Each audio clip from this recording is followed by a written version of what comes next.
Hello, everybody. Welcome to another episode of the CKB podcast, brought to you by Eagle Claw Fishing, Trocar, and Shields, everybody else that supports us at the CKB. I'm your host, Jimmy Straws, and tonight we have a good show. We are going to talk to the top contenders from last year about our very first event coming up here at Chatfield. And the guy squaring it all away over on that side. Oh, yes, I got it You right. got the point right. I Yeah. got it. Yeah. Mr. Matt Flanagan, your tournament director What's for up? the CKB. What's going on, man? Not much. Got us up on Facebook. We're good to go. Right on. Not a whole lot. Just coming into my first event as TD and watching the weather, watching the wind, doing all that fun stuff that you used to have to deal with. I'm dealing with all that. So yeah, it's Chatfield's making it interesting on me for sure. As we knew it would. Yeah, the month of April. I mean, you combine Chatfield with April. Yeah, some shit's about to go down. Yeah. Like we were just kind of talking. If anybody watched my latest video from out on the pond, it was the day before the forecast took a turn for the worst. It was looking 60s, 70s all week going into Saturday, and I was talking on my video like, oh man, we're finally gonna have a good Chatfield tournament. It's lining up. They're gonna be chewing. It's gonna be awesome. Next day, forecast shows snow, and it's like, oh no. Yeah, we'll get into that though. We'll wait for the weatherman to talk about all that. Excuse me. But yeah, we got who we got? We got last year's second place finisher, MC Hammer coming on, Matt Collins, and third place finisher, Mr. Ali, who I see down there waiting in the green room, getting his dinner on right now. We'll let him finish his dinner before we bring him on. Nice. So yeah, let's go through some quick club business before we bring our guests in. Lover boys in the house. What's up, Love All? What's up? Let's see. Club business. What do I have? We're up to, well, I guess we're going to finish with it because it's too late to register anymore, but we're at we hit 13 teams for the Shields team series. Wow. Yeah, we had a last minute join by two of our new guys, Dylan Fredericks and Hayden Feltz. So two new young guys. So yep, they very nice team. So that means the winners will split $1,150 in Shields gift cards, or $575 each. Yeah, for a $25 buy-in. Pretty sick. Wow. Wait, that's more than we had last year. How many did we have last year? No, we had 15 last year. So the winners last year got $675. Yeah. So still pretty friggin' wow. Yeah. Heck yeah. Yeah, we appreciate. Thank you, Shields, for that, and Caleb and Danny and everybody that works there that helped put this thing together. The team series sponsored by Shields. Yeah, absolutely. Huge thanks to them. And actually, we'll now let me talk about that when we get the guys out. But we got some more Shields news. Who we got in here? One Tuffy. What's up, Tuffy? I don't know who Tuffy is, but welcome. Yeah, looks like an Arkansas guy with a Razorback there. Yeah. Oh wait, is that Bricklin? The Arkansas Razorback? I feel like the Razorback was Bricklin because he is an Arkansas guy. I don't. Might be. We have a little game. Tuffy, let me know. Is that Bricklin? Is that Brick? Yeah. Guess the name. Guess the handle. Exactly. Right? He's sneaking in on a surprise. Tuffy is Brick. What's up, Brick? Okay. I knew the Arkansas Razorback was someone. I couldn't remember. We got Mark Lehman in the house. Soko Angling. That's nice. Mark Lehman. We got a local killer in the house. Chen Char. He's going to be one to watch this weekend, I think. But we'll get into that. Water in your grass. Yeah. He's got that new house to take care of. That's the only thing that's going to keep him off our ass. Yeah. Water in the grass. Yeah. That's funny. Anyway, club business. Let's see. What did I have? Cutoff to register for Chatfield is tomorrow night at midnight. Thursday night at midnight is the cutoff. No more registrations after that. And if you're not a member of the club already, it's already too late. You had to have been a member of the club by Monday night so that we can get your paperwork into Bass. So if you're not a member, still join the club and fish Pueblo and everything after that. You just can't fish can't fish Chatfield, unfortunately, but we're still taking memberships though. So get signed up. We're currently at 49 members as of today. Wow. Pretty freaking good. Yeah. We had last year we had 53, but that counts. We had a few Nebraska guys and Kansas guys that joined like halfway through the season when we get out and soar them. So we still might break last year's nice. But Very we're nice. at 49 as of today. Yeah, and just to clarify on what Matt is saying, you guys can still join the club at any point. You just can't join, like he said, the Chatfield. So don't feel like, it's closed to membership for this club. You can still join our club. So we welcome anybody, but like Matt said, you just can't fish Chatfield. It takes Matt a lot of time, and it takes BASS time to issue BASS numbers if you're a new member. It takes time for Matt to add you to the nation roster, submit that invoice, get your BASS number, submit it to Bass, all that stuff. So that's why the cutoff is Monday for anybody who's new, just to clarify. Yep. So, but if you're already a member of the club, if you're one of those 49, you got until tomorrow night to sign up for Chatfield. Kenny's in the house. What's up, Kenny? We also got Mr. Terry Dorr came back. Terry was out of commission last season, but he's back with us. So it's good to see you, Terry. And welcome back. It's going to be cold early. Get that frog ready to go early. Top water frog. Yep, exactly. All right. Chatfield registration, captain's meeting is going to be live on the Facebook page, the club Facebook page, 7:30 Friday night. It's mandatory to watch. And I actually had a question to you about this. There's some new folks in the club, some of them younger kids. And as you know, young kids don't do Facebook. So we've got some new members that I noticed aren't in the Facebook group. How do they watch the captain's meeting? How does that work? I don't know. I would say really, if there was a way to put it on this page, maybe. I wonder if I could go live to this page and Facebook, kind of like we do this. I don't know that I want to do that though. I maybe could. Anyway. You really got to. Yeah, you really have to. I mean, at some point, what we're going to talk about soon here is maybe creating a generic captain's meeting that covers everything that we can post to our YouTube channel, and we can post to different social media platforms that covers generalization of things. But we're still going to have to go live to pick an identifier every Friday night. We're still going to have certain areas that are going to be off limits, certain requirements that Division of Wildlife's in particular states that we're fishing are going to have employed. Fish here, don't fish there. This is off limits. So really, if you're going to join this club, you really have to be a part of Facebook. I mean, I'm 56 years old and I'm on Facebook. I don't see why a 19-year-old, 18-year-old kid's not on Facebook. Like, aren't they the social media gurus? Young kids don't do Facebook anymore. They're on TikTok and maybe Instagram, but Facebook is for us old guys. Oh, so you're still out of it. You don't even know that. Facebook is for old heads. Young kids don't do Facebook anymore.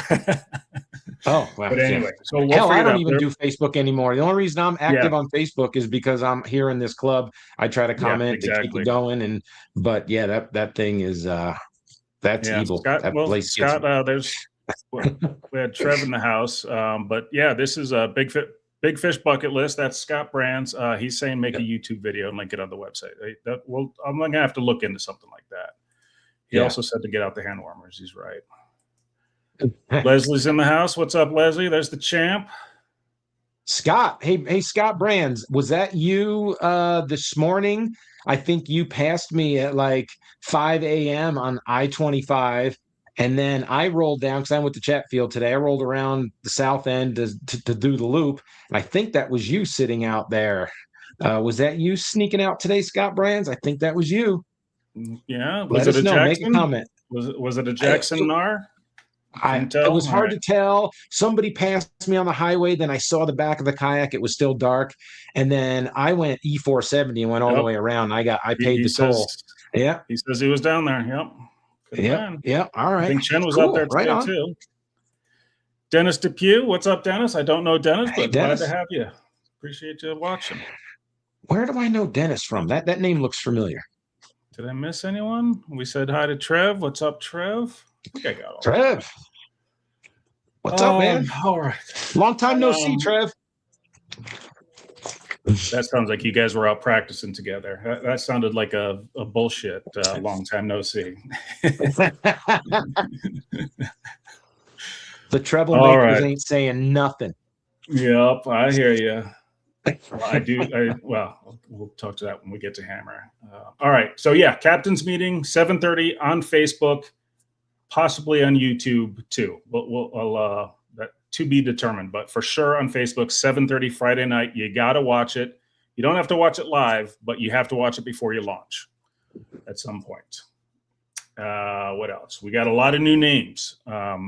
At least 7, 8, maybe 10 new names that I didn't recognize from last year. So got to watch those captains meetings.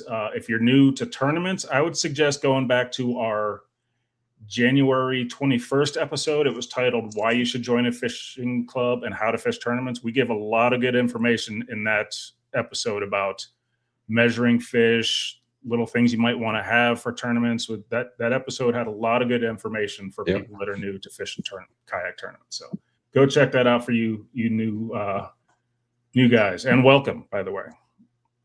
Let's see. Well, let me get through some more comments. Dennis Depew is the Shields fishing manager in the Springs. Okay, right on. Okay. Shields contact in the house. Tyler Barkowski. He's one of our. Was Tyler with us last year? I can't remember. I recognize the name, but he says he fished with CKFC last year. Yes, CKFC. Yep. David Reeker's in the house. What's up, David? I recognize that name. Good to see you. From Thanks Facebook for tuning in or Instagram. Oh, there's Mark. Okay, Mark is saying that. What's up, Dave? All right. Yeah. Okay. Sorry. Just wanted to give shout outs to people who are in the comments. What else? Absolutely.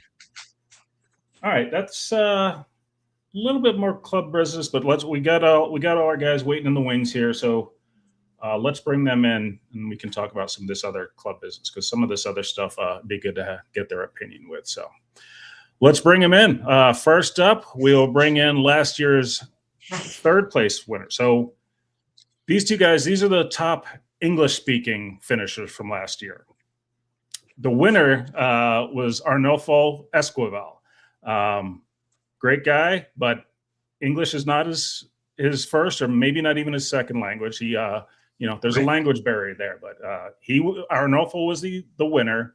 But since it would be tough to have him on a podcast, we had to settle for these two instead. So let's bring them in. Last year's third place finisher, probably the person in the club who knows Chatfield, I would argue better than anybody. You think? Probably. Yeah, he puts a lot of time in there for sure. Yep. Let's know who bring to him in. You know the big fella, Mr. Eric Allee. Hola, mi amo What's up, Eric. big fella? Soy de Thornton. ¿Cómo está? All right. What's up? Oh, I'm doing my best not to call you grandpa with the Facebook comment, dude. I was cracking up on that one. He's thinking 19-year-olds are on Facebook. How many 19-year-olds I know, right? Like, why would an old man hang around with 19-year-olds? I just don't know. So I don't know. All right. And then we got our second place finisher, and the man with the killer trophy wall that is packed up, so he had to superimpose it. He had to AI his trophies in. He just can't not rub them in our face. But let's bring in the second place finisher. You know him, MC Hammer, Matt Collins. Look at that trophy. Oh, there, guys. Look at that. Look at that. Oh, and the What's second up, position fellas? is front and center. That's great. Oh boy, life is life. And sorry, boys, I almost missed Yeah. this thing. I got mortgage things out the wazoo for this Kansas house and closing this Oh one. but yeah. Yep. good to be here. Heck yeah. Well, you know what? I got something queued up for you. We got that second place trophy in the showing there. This is the video of the awards from last year's Chatfield tournament, and I'm just going to preface this by saying we all thought Hammer won it. Like Hammer was the only one with a limit all day, or the only one with a good limit pretty much all day. And I at least I did. I know Jimmy Straws, of course, obviously you had the results, but I thought for sure Hammer won it. You can see people behind him, like patting him on the back. Chen's filming him, and I did him dirty. I did him dirty. I gotta say, I Yeah, did you him did, dirty. Straws. That was terrible. This is how awards went last year. Let me just share this. Hopefully the sound comes through.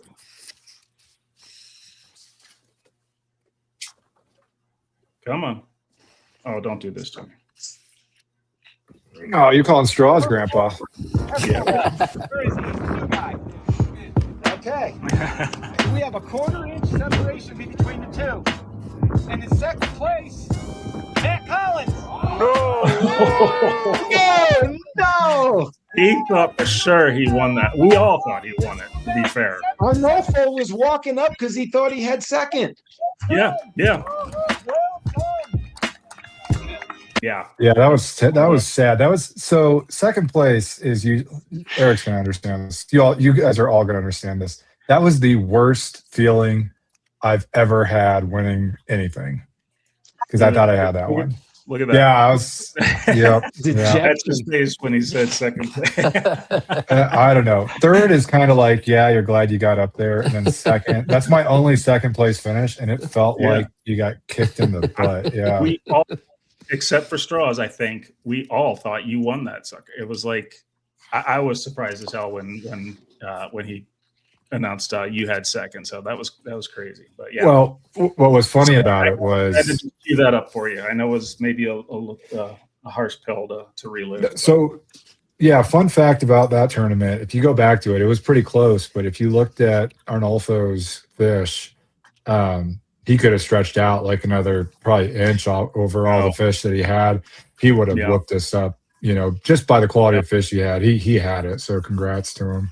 Yeah, he didn't. I think that was his first tournament ever. So he didn't. He probably didn't realize you could pinch the tail in this club and get that extra 1/4 inch out of some of them. So yeah.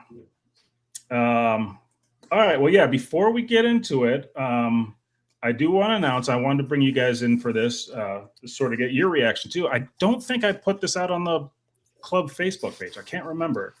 Found out about this probably a couple months ago. I may have put out a post, but we haven't talked about it much. But new this season on Tourney X, it used to be just bass.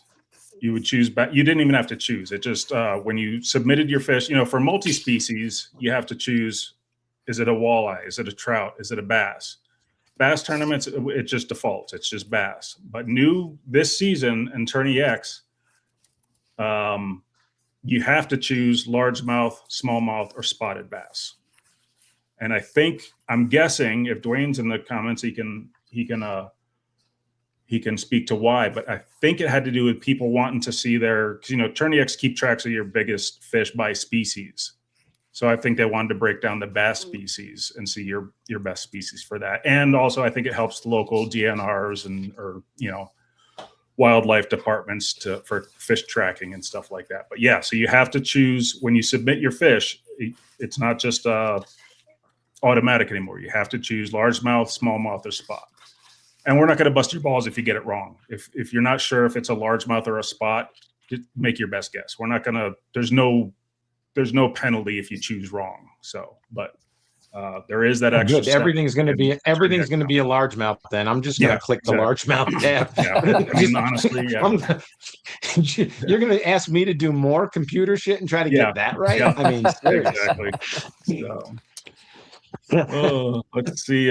We got a few Weichels in the house. What's up, Brian?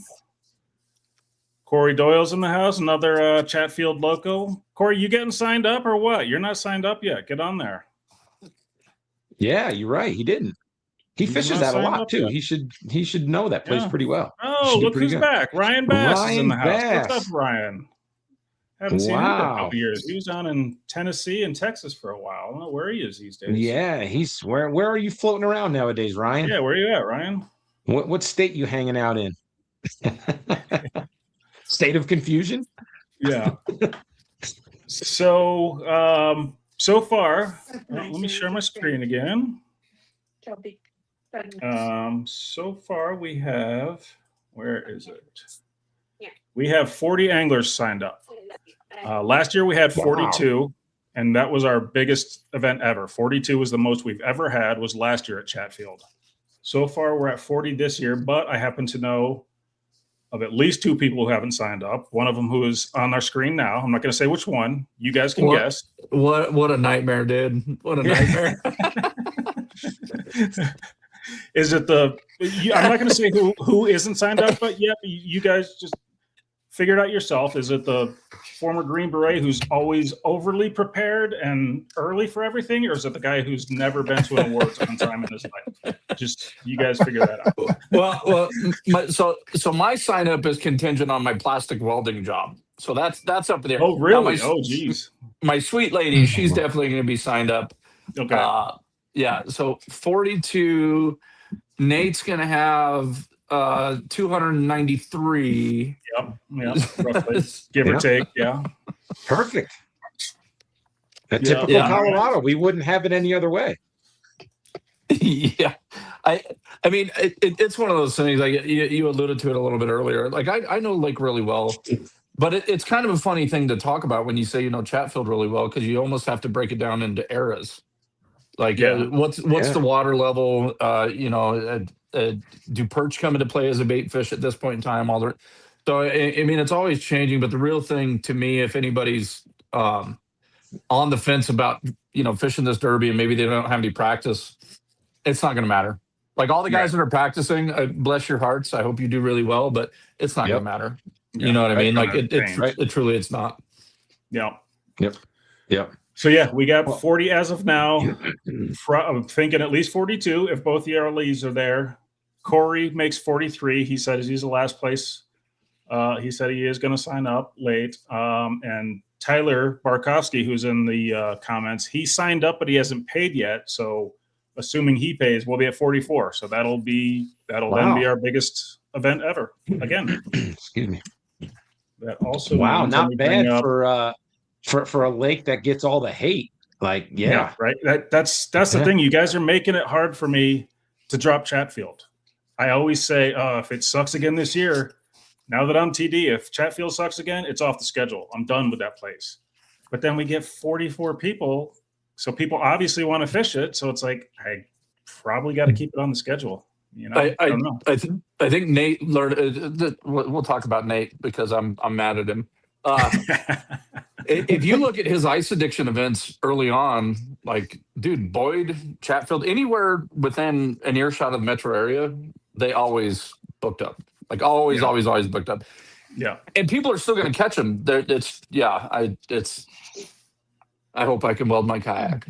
Yeah, I hope so too. Well, no, I don't. You and Shen, would be, well, and Hammer obviously too. He'll figure it out. But so assuming we get 44, it's going to be just over 1,300 for first place, 797 for second, 531 for third. Excuse me, and 220 for big bass. So that is a pretty sweet payout. Yeah. And and that's the part about being a tournament director. It's not just running the events and pulling the permits. It's putting a schedule together that makes sense, and putting a home lake as our opener. It makes sense. Doesn't mean it's required or it has to be that way. It's just everybody has cabin fever over the winter. Everybody wants to go fishing. So when you put something close to home, everybody's going to attend. And if everybody's going to attend, then they're going to join the club. And if they join the club, that gives us revenue to keep the club moving in the following year. So it's it's strategic, it's business. I mean, as much as we think this is a club, behind the scenes, Matt and I are running a business, and you got to think of it as that. You know, at least that's the way I think of it. Yeah. And one thing, we're actually going to have a whole episode about next year's schedule and look at some lakes that we've never looked at and just sort of talk about it. But one thing I actually thought of this week, when I started seeing these numbers and thinking I'm going to have to put Chatfield on the schedule again.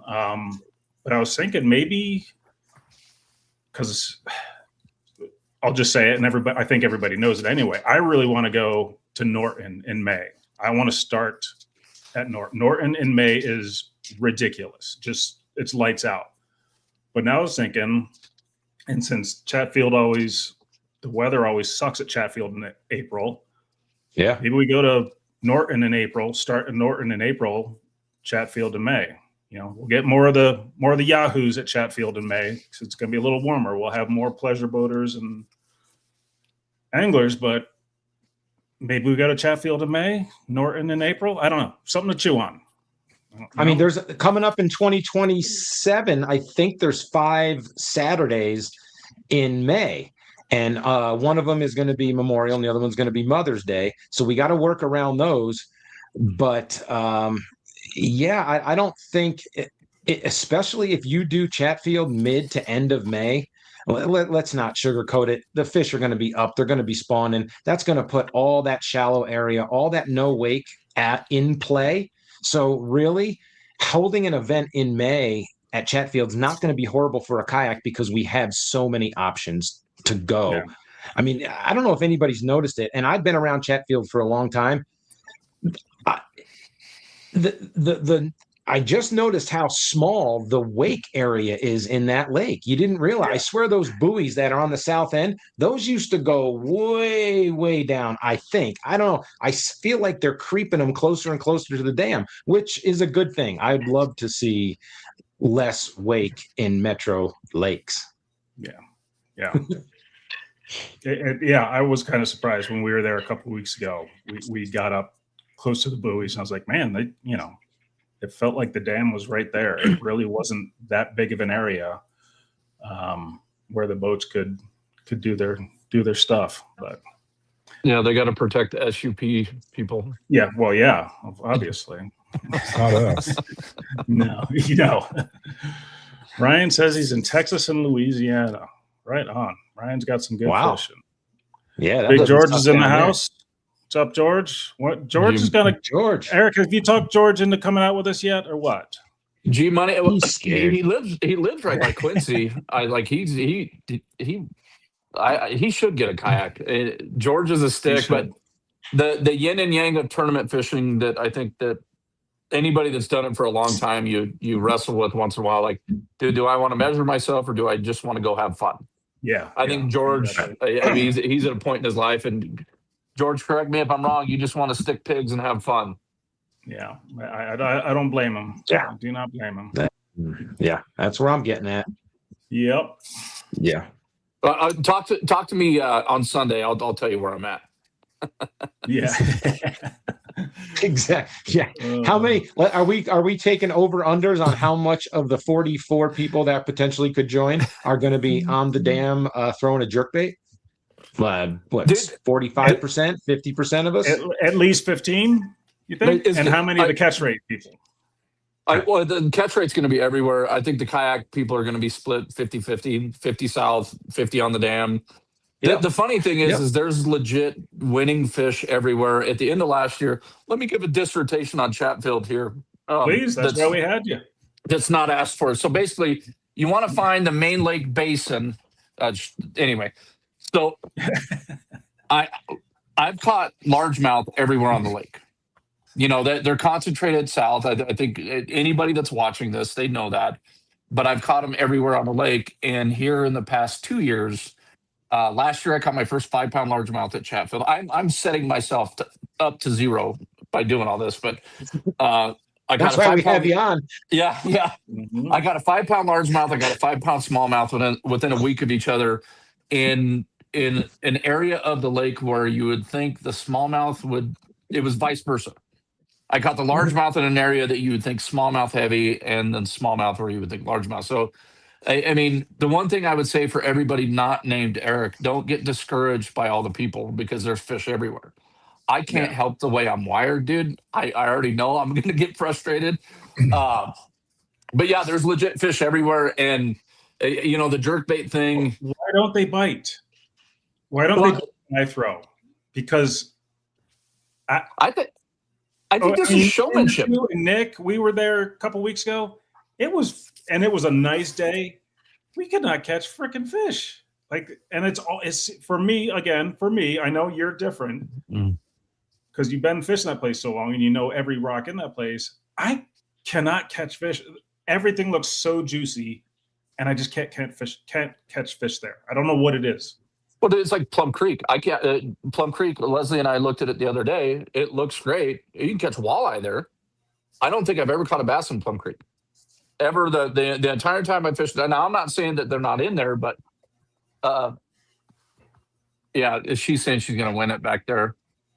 It's just it's one of those lakes, dude, where it's just like a lot of our lakes. You could win it in 5 minutes. You know, in 5 casts you can win it, and I think that's the interesting thing of it.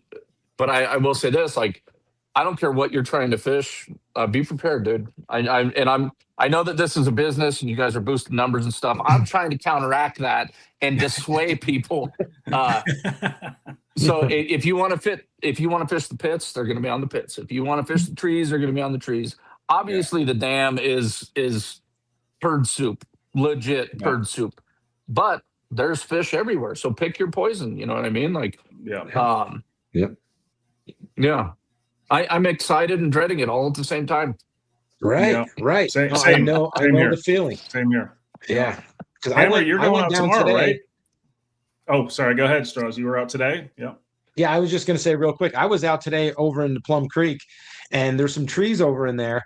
And I'm like, I'm just going to flip this craw deep into the trees just to see if there's anything moving up, right? It was the first set of trees from the open water. I'm like, that's the migration point. I left after 5 minutes because don't ask me how. People's line, like 35-pound monofilament, is in the center of these trees. Like, these trees weren't even flooded until the reclamation project, and I don't even think it was that high. Like, what they do, troll over the tops of these trees? I swear to God, I made 7 pitches, and 5 of those 7 were when I was pulling through the trees. I'm getting hung in someone's line, going boing, boing. I'm like, how do you even get line in there? Yeah. So I left. When you guys say Plum Creek, let me bring up the map here. What are you guys talking about when you say Plum Creek? So you look at the right side. So you see where the inlet's at, the south side? Just go to the right of that. So basically go by the South Marina. Oh, and then South Marina. Yeah. Yeah. You see where the boats are? That whole little thing, that's the Plum Creek Inlet where you see the trees going into the lake. Okay. Yeah. All right. Yeah. So all this want to point to it. Okay. Yeah, and there's like a crossover, you know, like where the dam kind of meets Plum Creek, if that makes any sense. Like, there's fish in there, but if you go deep into Plum Creek, it looks amazing. I know it's a big walleye spot in the spring for big walleye, but dude, Chatfield's so healthy that there's fish everywhere, and the only downside is the people. Like, I'm not a people person when it comes to that.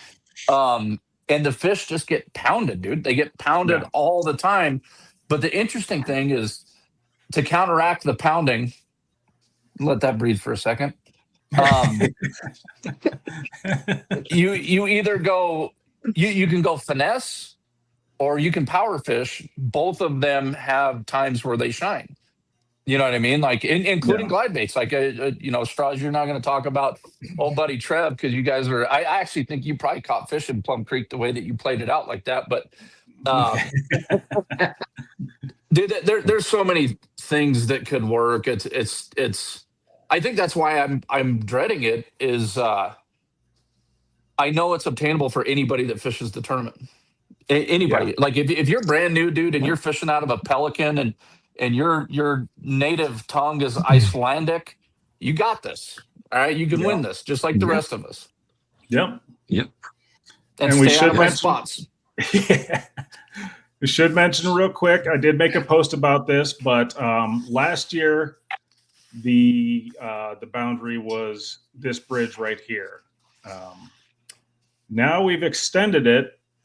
Turns out unnecessarily, probably, but it is in play. If you want to go all the way down to this bridge, actually, there's a little waterfall right here. You're not going to be able to get past, but this stretch. Whoa, geez, easy, buddy. Easy, Grandpa. This whole stretch of the South Platte is in play, but no portaging. You have to be able to paddle in or paddle out, and not scooting over rocks. You have to be able to float in or float out. So that means all these ponds are off limits. I think I didn't actually check, but I'm like 99% sure you can't get into them. So Right. So the South Platte is in play. Yeah. Yeah. Bless your heart, River Rats. You're watching too many videos from Bassmaster running up the Sabine and stuff. That ain't it. Yeah, exactly. Yeah, That's Bill what I was gonna Lowen. say. Bill Lowen ain't here. If the weather would have, or if we did it later in the year, the river might be in play. I don't know. I've never actually really fished up there very much at all, so I don't know. But I figured, a couple of people asked, "Hey, is the river going to be in play this year?" I was like, "Sure. What the hell? Go nuts." Yeah, head up there. Like send 30% of the field up there would be great. Bring your Panther Martins. Yeah. Yeah, Chen. Oh, I did see Chen was up there. Yeah, he posted a video. He said it bottoms out pretty quick. So river's going to be out of play, but hey, it was worth a shot, right? So Hammer, you're going out tomorrow, right? Yeah, I got no clue what I'm doing, and yeah. Well, like I said earlier, results don't say that. I fished that lake. I think I've been there maybe 4 or 5 times total, and I've caught bass probably twice out of there.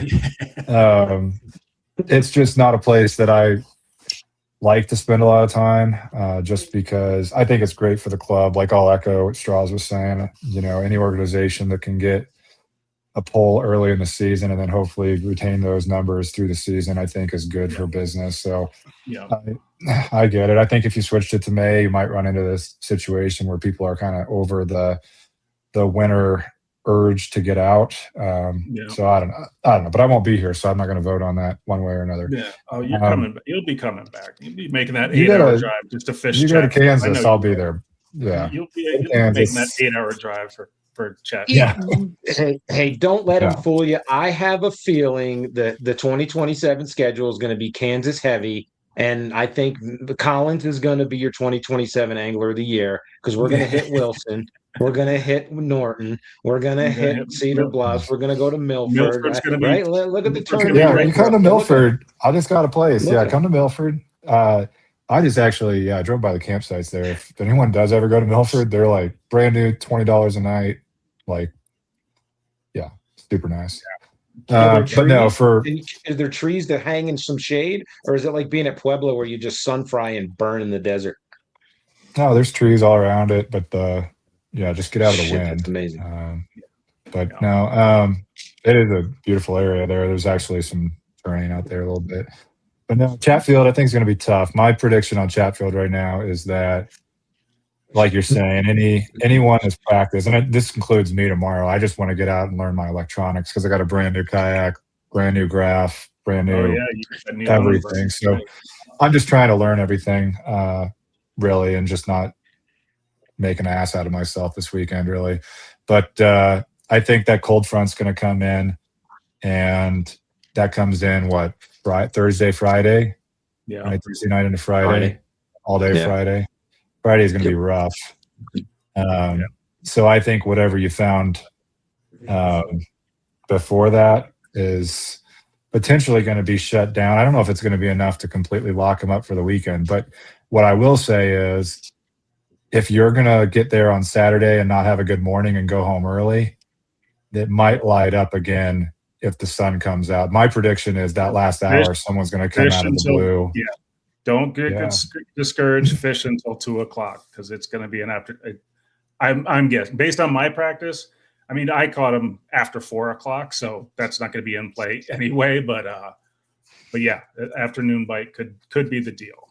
So So if we're recapping here, just to you guys know how positive my wife is. It rubs off on me. So we're gonna have extreme pressure, post frontal, and a cold front on top of it. Post frontal, cold front.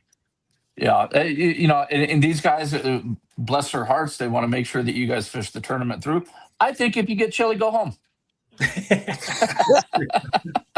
Well, since we're talking about that, you know what? Let's do this real quick. Since we're talking about how cold it's going to be, here we go. You know what's coming. Whoops. Messed it up. What did I do? Do it again. Grandpa. Here we go, Grandpa. Let's try this again.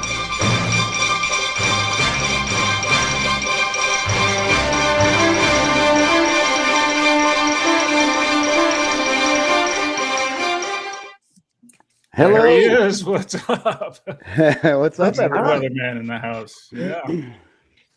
So yeah, So the weather. I weather is the big news for this weekend. What? Lay it on us. What's the forecast? Well, the weather's going to be bad, and like Eric said, if you run out of cocoa at 10:30, and you're like, oh man, these fish, I just don't know. Yeah, you should probably just head home. It's probably not going to get any better. No, I agree with. Yeah. I agree with Collins. I think it's going to get good. Weather on Friday is going to be bad. I was just looking at the Windy app as Collins was talking. It's going to blow 40, maybe. On Friday, it's saying though, 32 on Friday. Yeah, it's saying 32 on Friday, but we could be in the 40s for sure. Saturday, it's actually not looking terrible. Right. I'm seeing there's no more gusts snow in the wind. forecast. I should knock on wood, but it originally was showing snow on Saturday. Now it's just saying snow on Friday, right? Yeah, I'm showing 50% chance of snow on Friday. Winds 6 to 15 sustained with gusts at 32.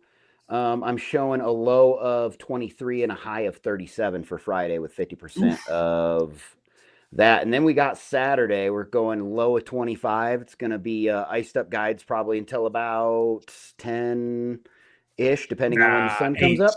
I think it gets above freezing by 8. Oh, yeah. They already paid. The weatherman lying out his teeth. Yeah. Hey, listen, you only have to be good 1% of the time. I've seen the weather before. I'm also not a true weatherman. If you notice, it's not even spelled right, guys. It's spelled correct. Yeah. It's all right.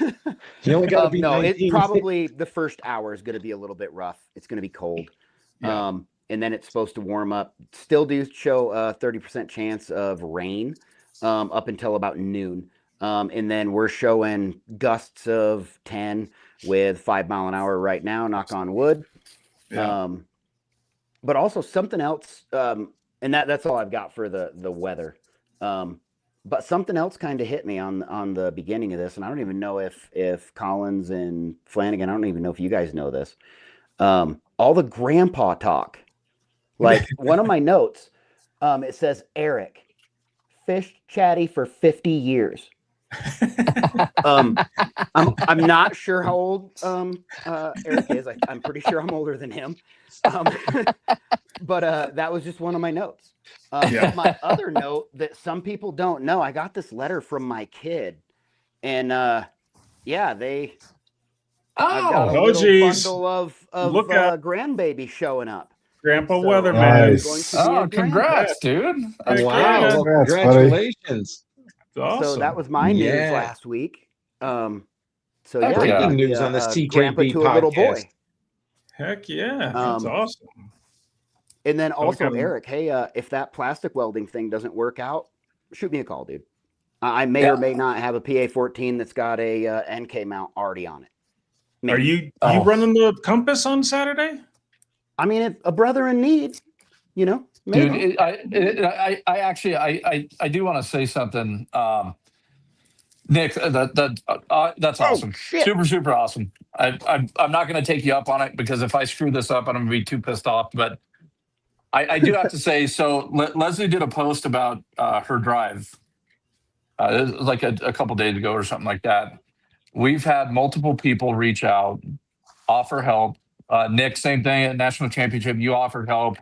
It's I want all you guys to chip your front teeth and not catch any fish on Saturday, but we really do have an amazing, amazing community of people that lift each other up. And you would think that would lessen my fuel to win. It doesn't. I still want to beat the snot out of all of you.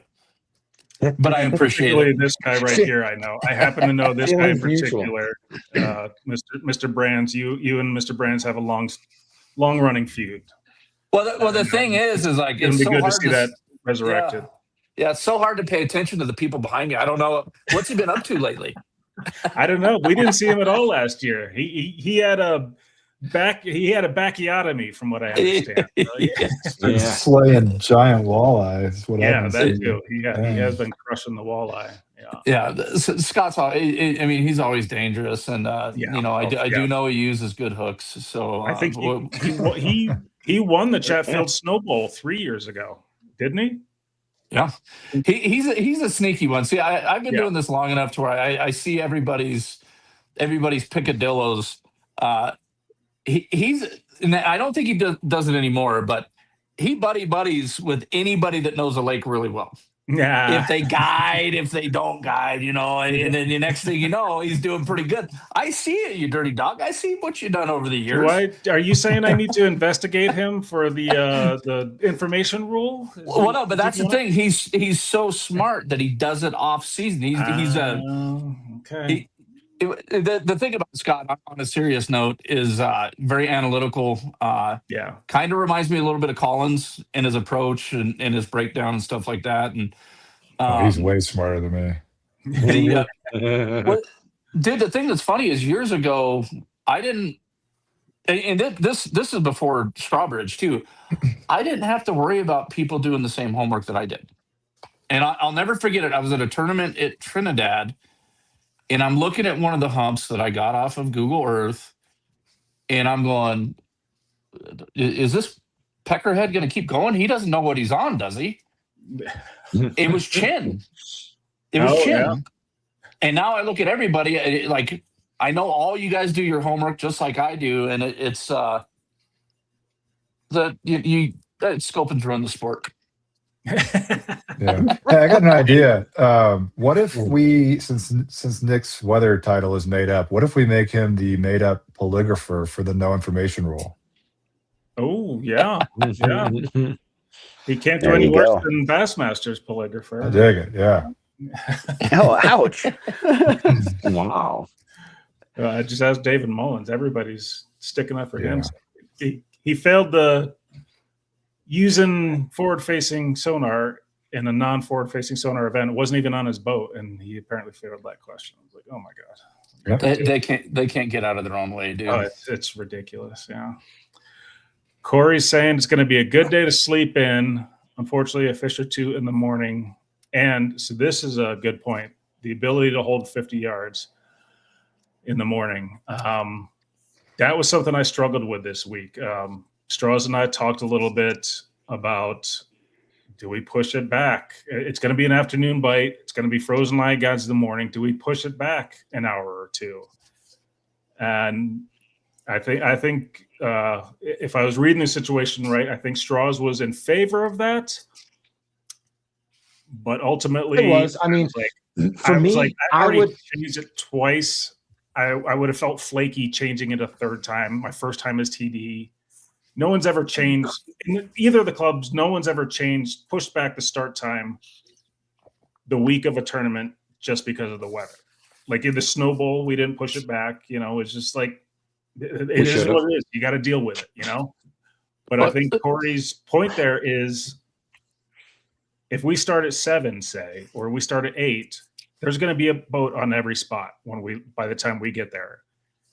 And the boats still might roll up on us if we're there, since we're going to be there first, but let them be the assholes. If they get there first, we're going to have to be the assholes rolling up on them, because there's going to be a boat on every spot by 7 o'clock. So that's why I was like, yeah, the bite's going to suck between 6 and 7, but just the ability to get to some of those spots before the boaters, I think is might help us. I don't know. Dude, maybe I'm weird. The tournaments that I actually don't like are the ones where the fishing's fire.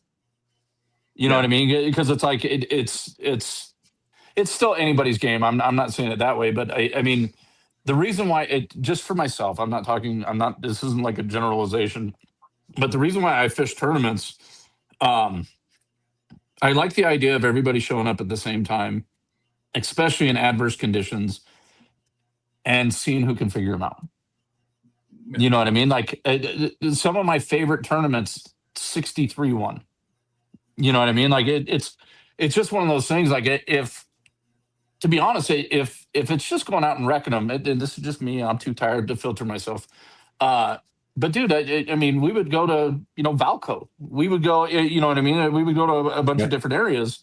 To me, it's why I joke about Boyd, dude, but I love stuff like that. You know what I mean? Like Collins, when him and my wife were in cahoots to take my AOI title away. Somewhere back there. It's one of those, yeah. How interesting is it that what he thought was a throwaway pattern ended up being the juice, and he found it. He put in the time and he found it. Leslie Ann, very, very methodical. It's like, I look at that, dude, and I go, okay, that's to me, that's impressive. I look at some of the numbers that we put up on some of the other lakes, and like I like that, but it doesn't impress me as much as somebody that can figure out something that nobody else can figure out. Yeah, I hear you. What were you guys, Charles? What's your? Oh no, sorry. Go ahead, Hammer. I agree with it. I think also when you see those tournaments where it's, one guy's got like 90s and then the next is like 75 or 80, then it's like, okay, there's something special there. McConaughey last year with Chen dropping 95 on us. Yeah. It can happen. Yeah. So what were you going to say, Charles? Because I do want to know what, I know you're in favor of starting later. What is it just because of the afternoon bite, or you think you're going to have to deal with boats anyway, either way? Right. I mean, here it is. There's no community hole.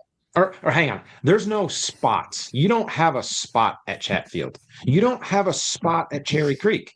You don't have a spot at Boyd. The whole lake is a community hole.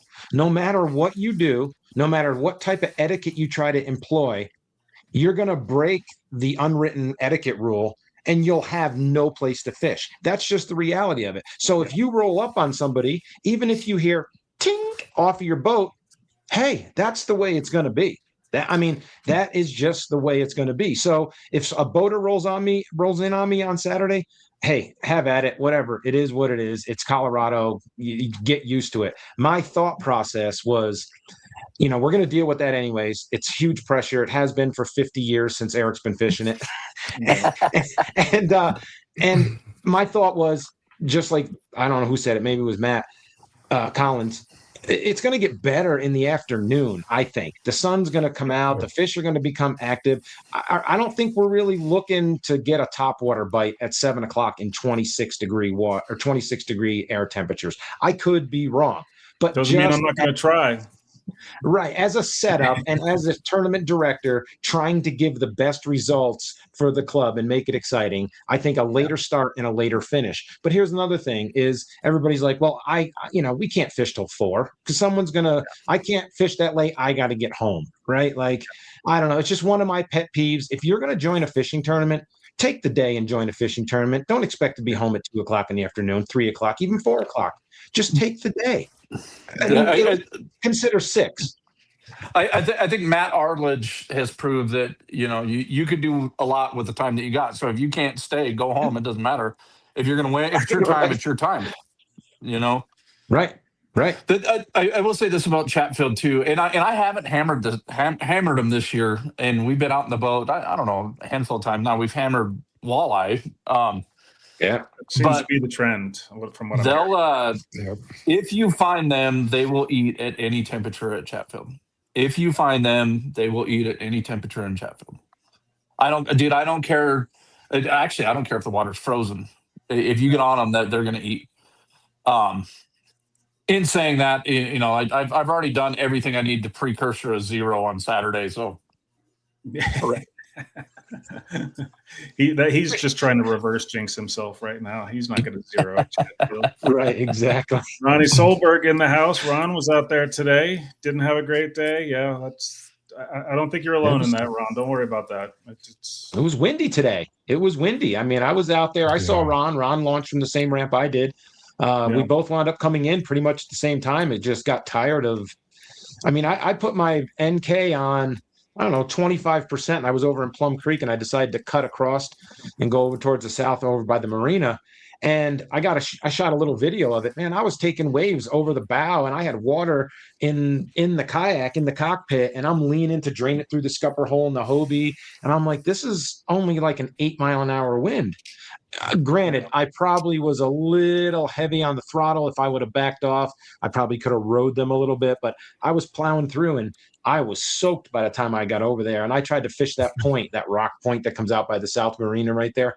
Man, it was just like, if I even put the NK on 3% or 5%, it was hard to find that sweet spot to kind of hold me where I want. So I just kept pedaling, and I'd mess with the throttle. I'm like, yeah, someone tell me when I'm having fun here, because I'm not.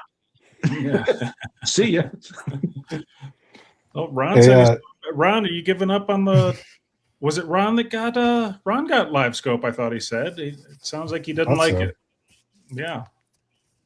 Yeah. All right, Ron, stick with us. Might be a good segue to like just some safety stuff. It's going to be cold, so hey, if you're new to fishing Colorado, don't be a Bricklin. Bring gloves. The little fish specialty gloves that are fingerless. They have them at Shields. I'm pretty sure.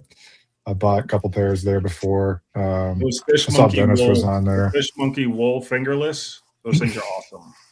Yeah, so get some gloves, bibs if you want to wear them, but be warm, because that's going to be like a big difference of you wanting to just say screw this or wanting to actually do it, and then have a plan if it gets too bad, call somebody or shout at somebody, but don't do anything stupid. That water's going to be cold even if it warms up. So, and I will. It doesn't let me put it on the Tourney X page, but I think when I send out the notification after Friday night, after we choose the identifier, Tourney X lets you send out a notification to everybody that signed up for the tournament. Along with the identifier, I'll send out my phone number. Well, I think a lot of you have it, but I'll send out my phone number so everybody who's fishing has my phone number. And if anybody gets into anything sketchy, call me. Well, actually, no, call 911 first if it's really sketchy. 911 is your first call.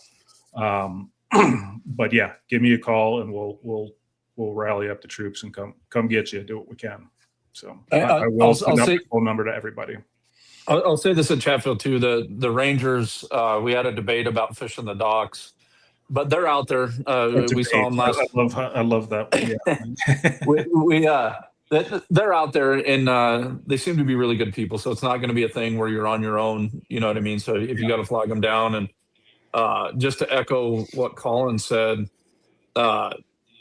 dude, there's nothing wrong if it gets sketchy to put your boat on the bank, put your kayak on the bank. You know what I mean? Like, there's nothing wrong with that.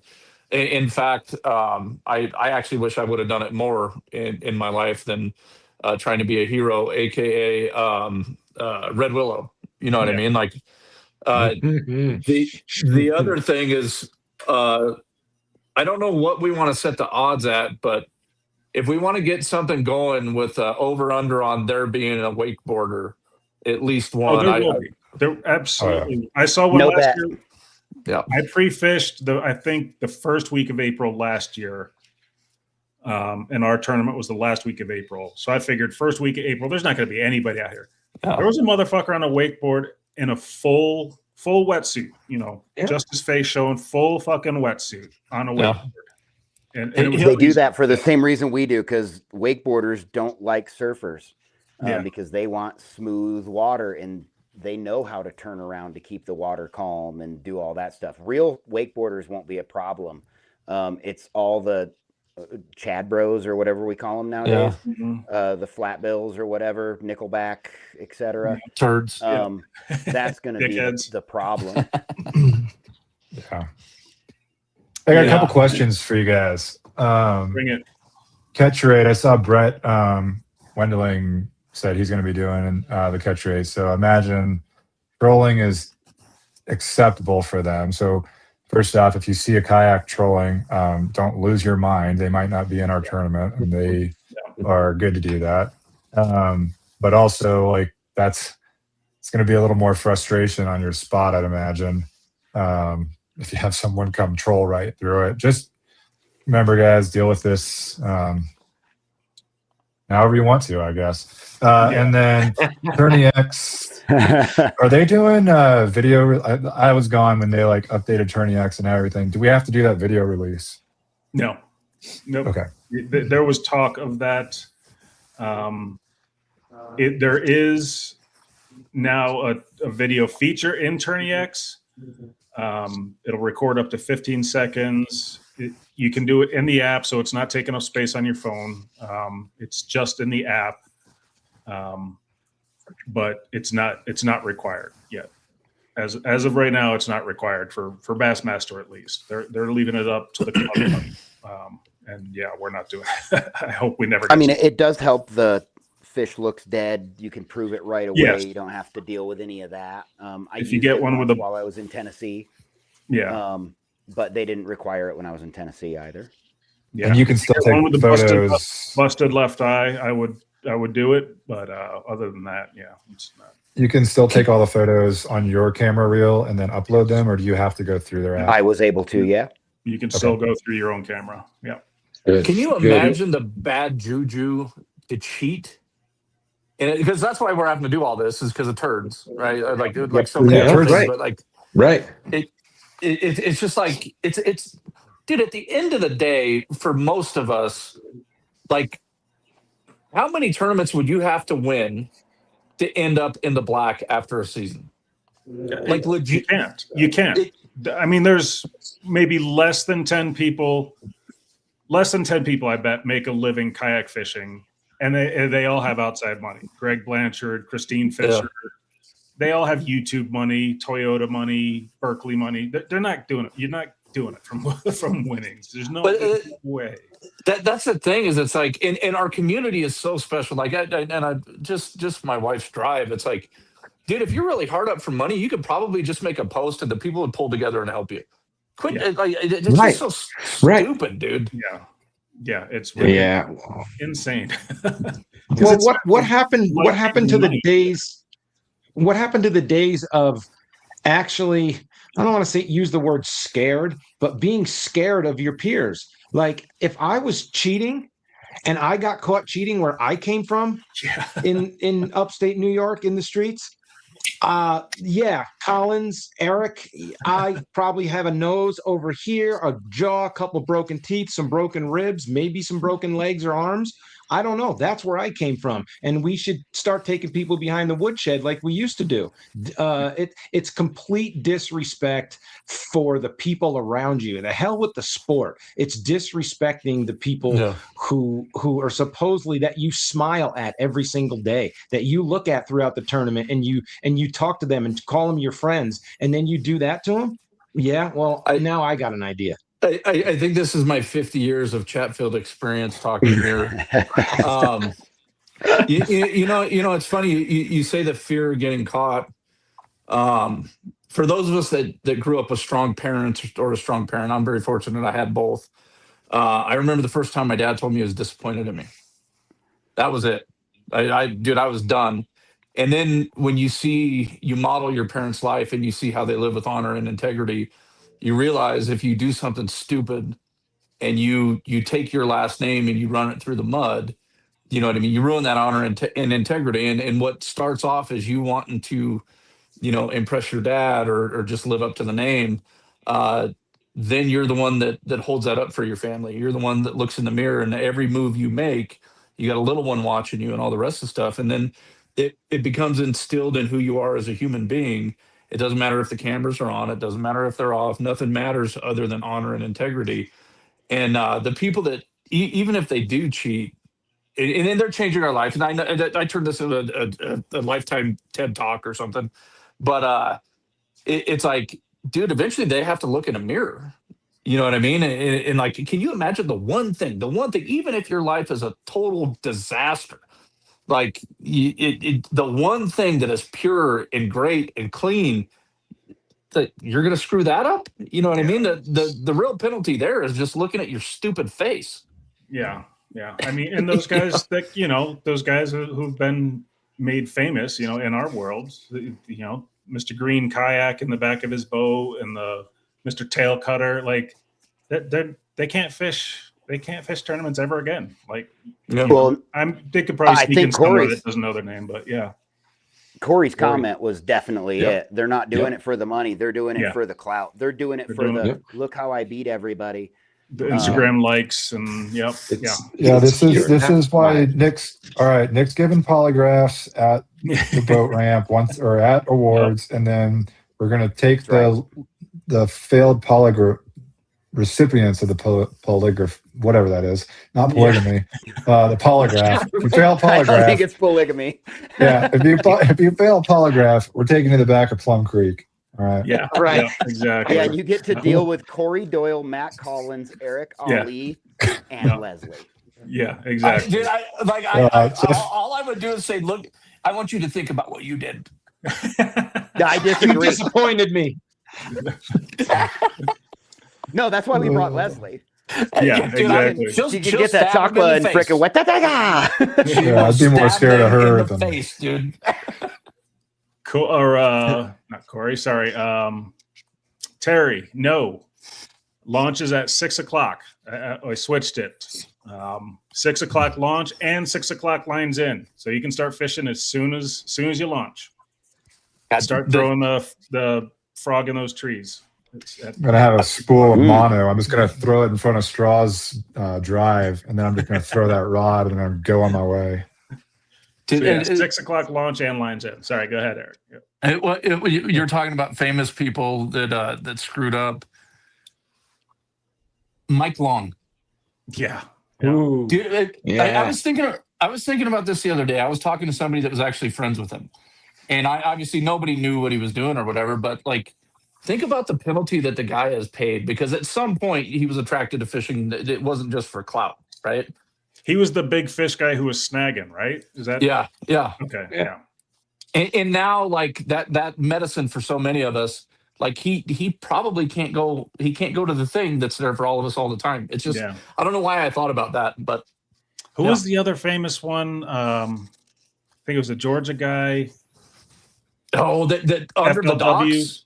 FLW guy. Yes. Yeah. He had him. He had him in a bucket under Christensen, I think. Yes, Tony Christensen. Yeah, same thing. Wow.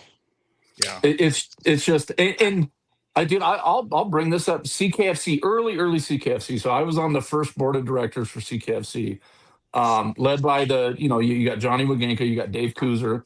Kuzer's a G, even though he's like a white collar, blue collar, like older white dude. He's still a G.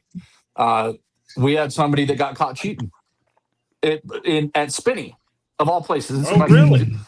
Yeah. I didn't think we ever had any cheaters in the clubs. I didn't know that. Yeah, we most certainly did. And one of the reasons as a board we decided not to out the person is because he had a family member that was also starting to compete, and we didn't want those little eyes to see that. So the person disappeared for a couple of years and then came back or whatever and learned their lesson. But it's everywhere. Anytime you have money, you have turds. Turds and money go together. Like, I was going to cuss right there, but I'm not going to. Yeah. Yeah, I don't know. I don't have I mean, that's very kind of you guys to do that for that gentleman. And if he's not super cool with you guys, he should be, because I don't have that kind of tolerance. I can't stand integrity violations. I don't even like people that play the gray. I don't like that shit. Yeah. I want to win. I want to win by everybody at their best. Even at Norton, when Jim ended up catching the same fish twice, apparently. I was like, man, that's like an asterisk to me. I don't like it. I think it's dumb, and don't come be my friend if you cheat, because I don't want to be your damn buddy. Yeah. Well, so the thing that's funny though is, like, kayak fishing has come so far You got to okay. The first kayak fishing tournament in Colorado history was actually at I can't even remember the name of the damn lake now. It's a trout lake. It was a trout tournament. Oh my God! It's the one up in Bailey, Yeah, boo. Wellington. Yeah, but the thing is like, dude, we had float tubes. It was kayaks and float tubes. In the early years, it was basically like, hey, we like to fish out of these weird little plastic things. Come out there and fish with us. We're just gonna. It's a little extra incentive. You know what I mean? Like it didn't turn into, and I'm glad it turned into what it is now, because you have all the great benefits of community, and we get to. I mean, you can call it compete, but basically it's gambling, which I love both. You know what I mean? Like it's. But anyways, it wasn't the community wasn't as built as it is now. Now Right. it feels like if you cheat, you're cheating against all of us, which it was initially, right? I'm not saying it wasn't, but now it's like we have this tight knit community, and it's like don't step on our feet, dude. You know what I mean? Like we have this really great thing going. Don't be the shithead that ruins this for us. He would be a great poly man. Yeah. And all you new guys to the club, like I said, there are some new guys to the club. Hear those words. Just not that I'm suggesting any of the new guys would do that, but just know that. Just know. If you guys will allow me, I'll jump up on my soapbox real quick and address the new people. As unqualified as I am, first things first, stay off my spots. That's the first thing to consider. Yeah, that's the first thing. Yeah, you're gonna post them. You got to post them, right? You're gonna put the waypoints so we know what your spots are. Yeah, it's the dam Eric to the will inlet. be very disappointed in you. Yeah, the dam to the inlet. I'll bring a mirror so you got to look at yourself if you're in my spots. If you Catch the take place on fire. If you take being a part of this community for the blessing that it is, you will become a better angler in no time. You legitimately can accelerate the learning curve of bass fishing and just fishing in general in a way. I don't even think you could take guided trips and take what you can get here, which the one you're trying to fish, Kenny. It's so neat. And do me a favor, if you don't catch a single fish, show up at awards.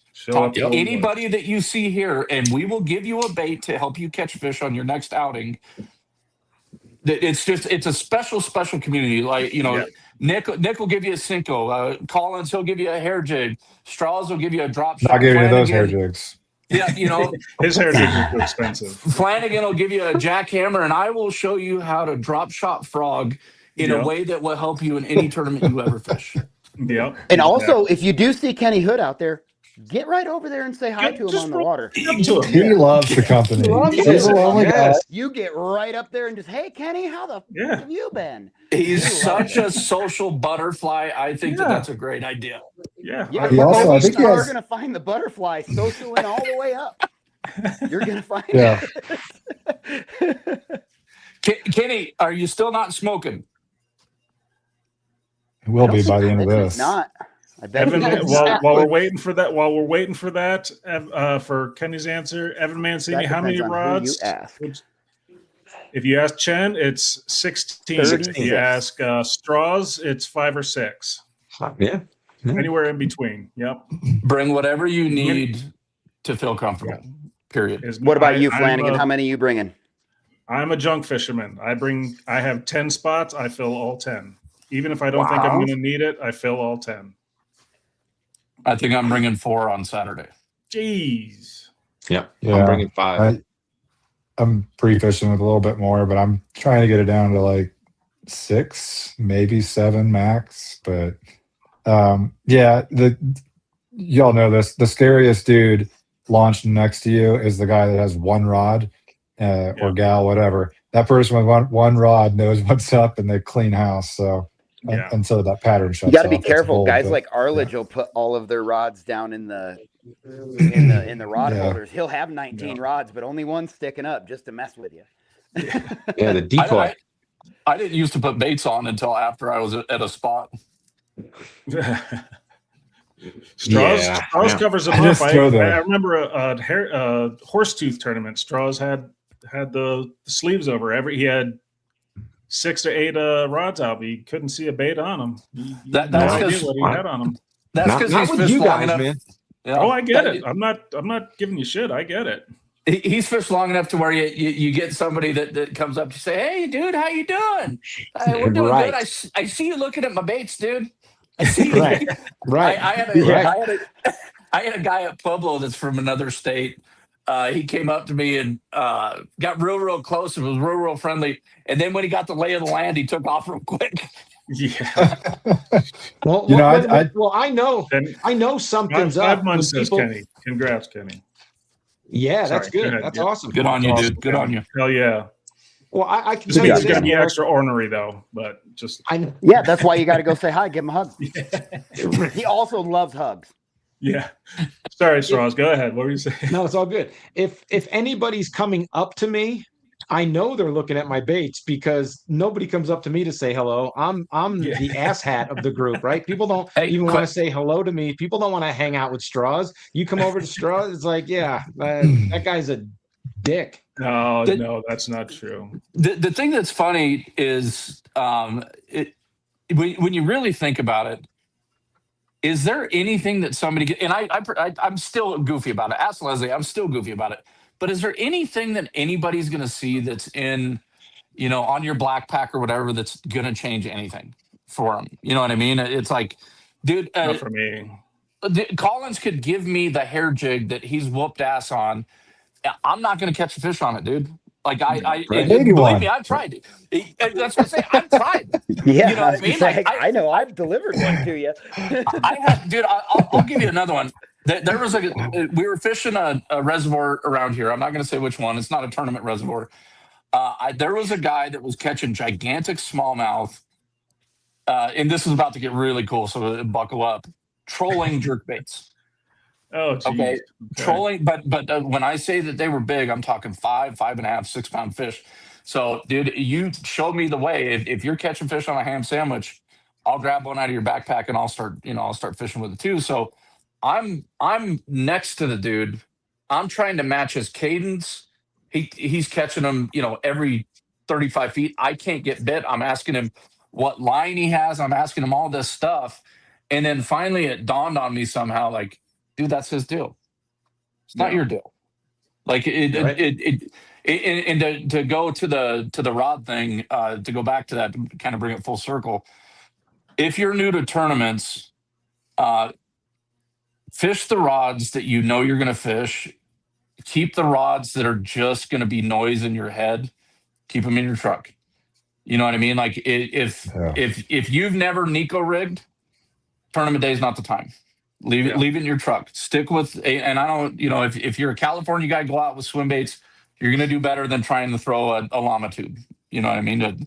Stick to the juice. Don't overcomplicate it. I think that would be the biggest thing if you're new to tournaments. And this is going to be a weird one, and I'm gonna summon my inner Leslie. That doesn't mean stab you, right? It means love you. Realize that most of the people that go past you, all jokes aside, we're rooting for you, and we want you to fish your best. Yeah, we don't want anybody to skunk. We don't. We want everybody to catch fish. Yeah. And, and to elaborate a little bit on Eric's deal, I might only carry 4 to 6 rods at all times. If I had room for 15, I probably would carry 15. But here's my thought. I know that if I have a medium heavy and I have a medium light and I have an extra fast spinning rod, I've got all these different combinations. I know that there's multiple baits that can be thrown on those specific combinations. So it's not a matter of, I know why guys bring a lot of rods because you don't have to retie as much. Yeah. I'd rather sacrifice retying because it forces me to change it up and go through other baits a lot more than just rigging up 17 rods and just randomly grabbing, so if you are new, grab a variety of actions of your rods. And not only that, I will also bring spare reels and put them in a front hatch or in a hatch below you, because I can always change out a rod that's like, I have 12-pound fluorocarbon and it's too thick. I'm not getting the action out of the bait. I have a reel in the front that has 8-pound. I'll undo the reel, I'll reline it, and now I've got multiple setups. It does take a little time, but in a kayak, you're limited for room. So carrying multiple actions of rods and carrying some extra rod or reels with you helps your overall setup if you've got the patience and time and you don't lose your shit taking the time to tie and spool. This is my last 50-year gym, and then I'm done with the wisdom, and I'm gonna do my best to beat everybody. There's never been a tournament in the history of bass fishing that's been won with a tackle box. They're all won in between your ears. 1,000%. If you can calm your mind and break down what's in front of you and not try to compete but fish, you're going to do great. If you try to, if you don't have the mental, I don't want to say fortitude because that's not it, but like, I know a lot of people that won't look at the leaderboard because if somebody gets 80 inches in the first hour, they're done. They can't, it's a mountain they can't overcome. And it's like, just go fishing, dude. Just go fishing. Don't worry about having the latest and greatest and all the rest of that stuff. Unless we're talking about hooks. Okay. You need those. But just, that's right. That's right. I mean, American made or nothing. That's it. I mean, not just because they're a sponsor of the show. It's a fact. They hook them, they stay pinned, and they're yours. Speaking of which, keep them out of your fingers. We've got a boatload of jigs to give you guys to give to people. So we'll figure that out next week. Nice. Awesome. Oh, very nice. Thank you for that. We appreciate it. Ron is asking what battery to use with an Eagle Eye 9. I don't know. And you guys, who's the battery expert? Well, the Eagle Eye 9, is that the one you can run forward-facing sonar on that? Yeah, it's like the entry-level forward-facing, I'd go with a 30 amp hour. That'll probably get you 8 hours of fishing if you just leave it on all day. I don't know exactly the consumption on that thing, but I've got a 48 amp hour and I can run my Garmin with live scope all day plus, and I'm good to go. Here, let me throw this out there. I have an amped 16.2 volt that drains down to 12 volts, and it's super, super small, and it's compact, and it's super light. I'm running the 12-inch Explorer from Humminbird, and I'm running a 9-inch Humminbird, and I can go 2 days with forward-facing sonar and front and side imaging on that tiny little battery. So the key is if you use a regular 12-volt battery, it's 16.2, I do believe. And Volts it drains down to 12. Well, I don't know how many amp hours. I'm sorry. It's not, that's the voltage, right? So it drains down to 12. So with forward facing sonar, if you start with 12 volts and you run it all day and it starts to run down, you could lose detail. You could lose a bunch of things. So that's why the 16.2 volt battery from Amp Outdoors is good to start with, because even if you drain it down, you're still at 12 at its lowest point, so you can still run your equipment. And it's super small, super light. I'm telling you, the thing is only that big. It's amazing. I've had it for 3 years. Yeah, mine's an Amp as well. Yeah. I run a 1200 amp hour. I let the big dog eat. Yeah. Yep. I'm running an 80 amp hour. Just for your electronics, Eric? That's just your electronics, Eric? 100? Yeah. And then I got I got the 36 volt for. But the thing is, what is the weight capacity on your friggin' kayak, dude? Not what I put on it. That's why I'm welding it. Look at it. He's gonna put you on. He did say he's welding it back together. So. Okay. Well, you got to take it. Now I've got that, and then I've got the 36 volt 40 amp hour Newport battery too. Yes, that's a beast. I used to have it was such a nightmare, dude. I used to do 2 18 amp hour batteries because I ran 2 screens in the scope, and at the end of every tournament I ended up changing batteries. I would bring a spare with me, and I got to the point where I was like, dude, I'm never doing this again. I got the 100 amp hour, haven't looked back.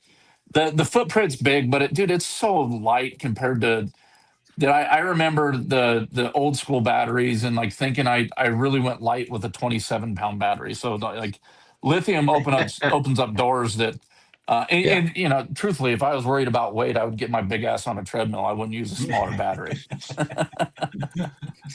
What were you saying you run, Hammer? What do you got? That's 48. So that yeah, one's that's not a very that's big. a good size. So I've got a 54 amp hour, and it's substantially bigger than that 48. Yeah, but I have it, but it's in a box going back to Dakota Lithium tomorrow because I get to use that 11-year warranty because I think it's done. So I'll get that replaced. But yeah, if I was in the market for a battery, I would check out that 48 amp hour. If you're running a single, if you want to go out and not have to charge it for like a 9, you can probably run that sucker 2 days and be fine. I should be able to run an Explorer 12 and Mega Live off that for like a day and a half. Last year, I had an 80 amp hour. And the reason I did that was I was running cameras on it as well. And those tournaments that you go out, you go to a campsite, you don't know if the power is going to be good or maybe it's going to be crappy and you just, like, it's not a powered place, like go to Spinney or something like that. You can go fish 2 days on it. Or you can practice and not have to worry about having to charge your stuff before, you wake up super early in the morning. So there's something to having the bigger stuff. But if you want something smaller, I would say that 48 amp hour is a lot more compact than the 54. And I don't think there's going to be much of a difference in what I'd need. But also get ready though. So I'm running a 10-inch. I don't know if I said that before, but I'm running a 10-inch Garmin, just one. I can get probably 2 days out of it. I've never killed it yet. Maybe I should just run it forever. But this was Gardner, your partner, Collins. He got me onto that battery. Get ready. It was not cheap. I was very surprised when they told me the total. I was like, Gardner, damn, bro. He was like, yeah, man. Hit me. Give me a number. Give me a number. I think it was 430 or something like that. I'm going off of memory, and that was 3 years ago.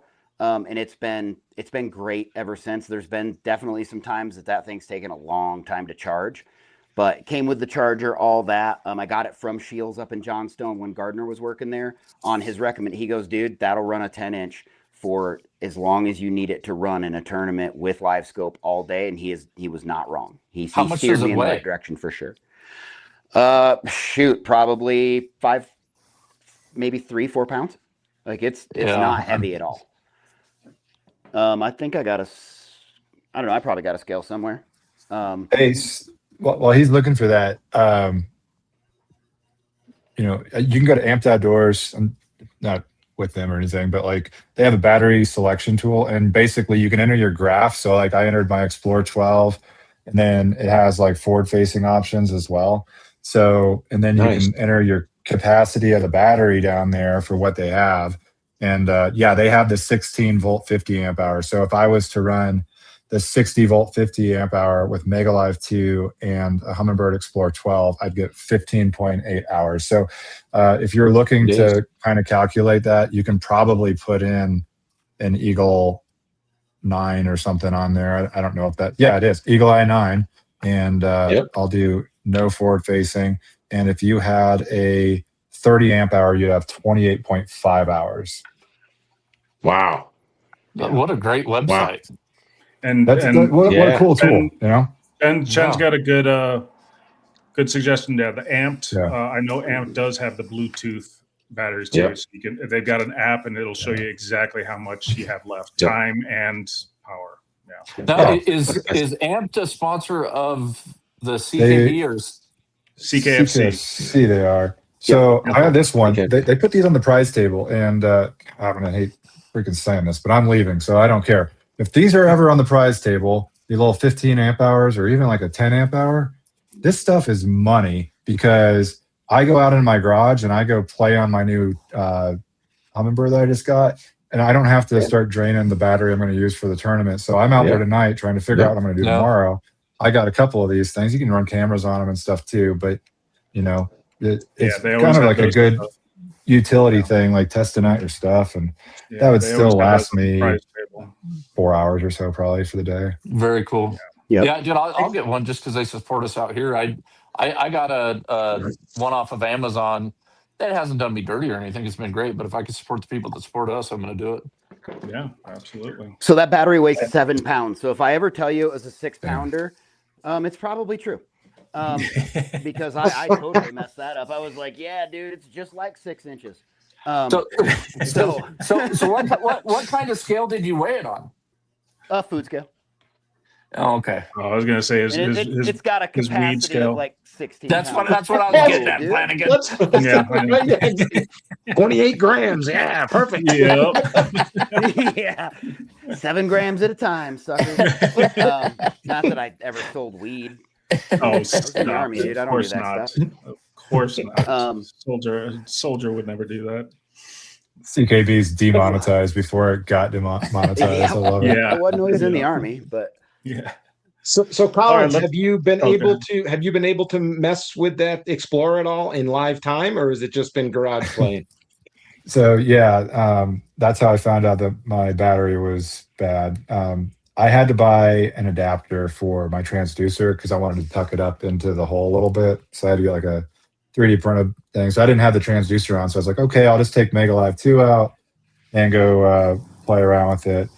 And it runs hotter than Garmin's.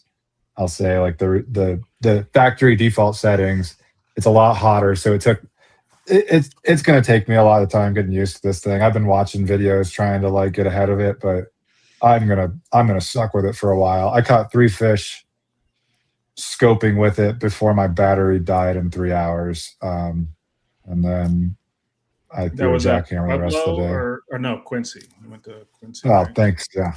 Oh, whoops. What's the cone difference between the Hummingbird and the Garmin? I think it's actually more narrow than by like 2.5 degrees or something. I haven't nerded out as much on it. I will say like Hummingbird, Garmin, regardless, having a 12 from a 9, holy crap. Like I was watching that tail on that fish wag versus kind of like hunching down. By the end of the year, like I caught myself like hunching, getting my neck sore and stuff. I was like, I wanted bigger screens. So that's why I dropped from 2 to 1 screen. But yeah. that's a big screen too. It was awesome. It is. I had a couple of fun, but actually like the Mega Live 2, like, yeah, it's great. Like the forward facing stuff's great. What I'm actually most excited about is I got all the premium Lake Master charts for the US, which are sick.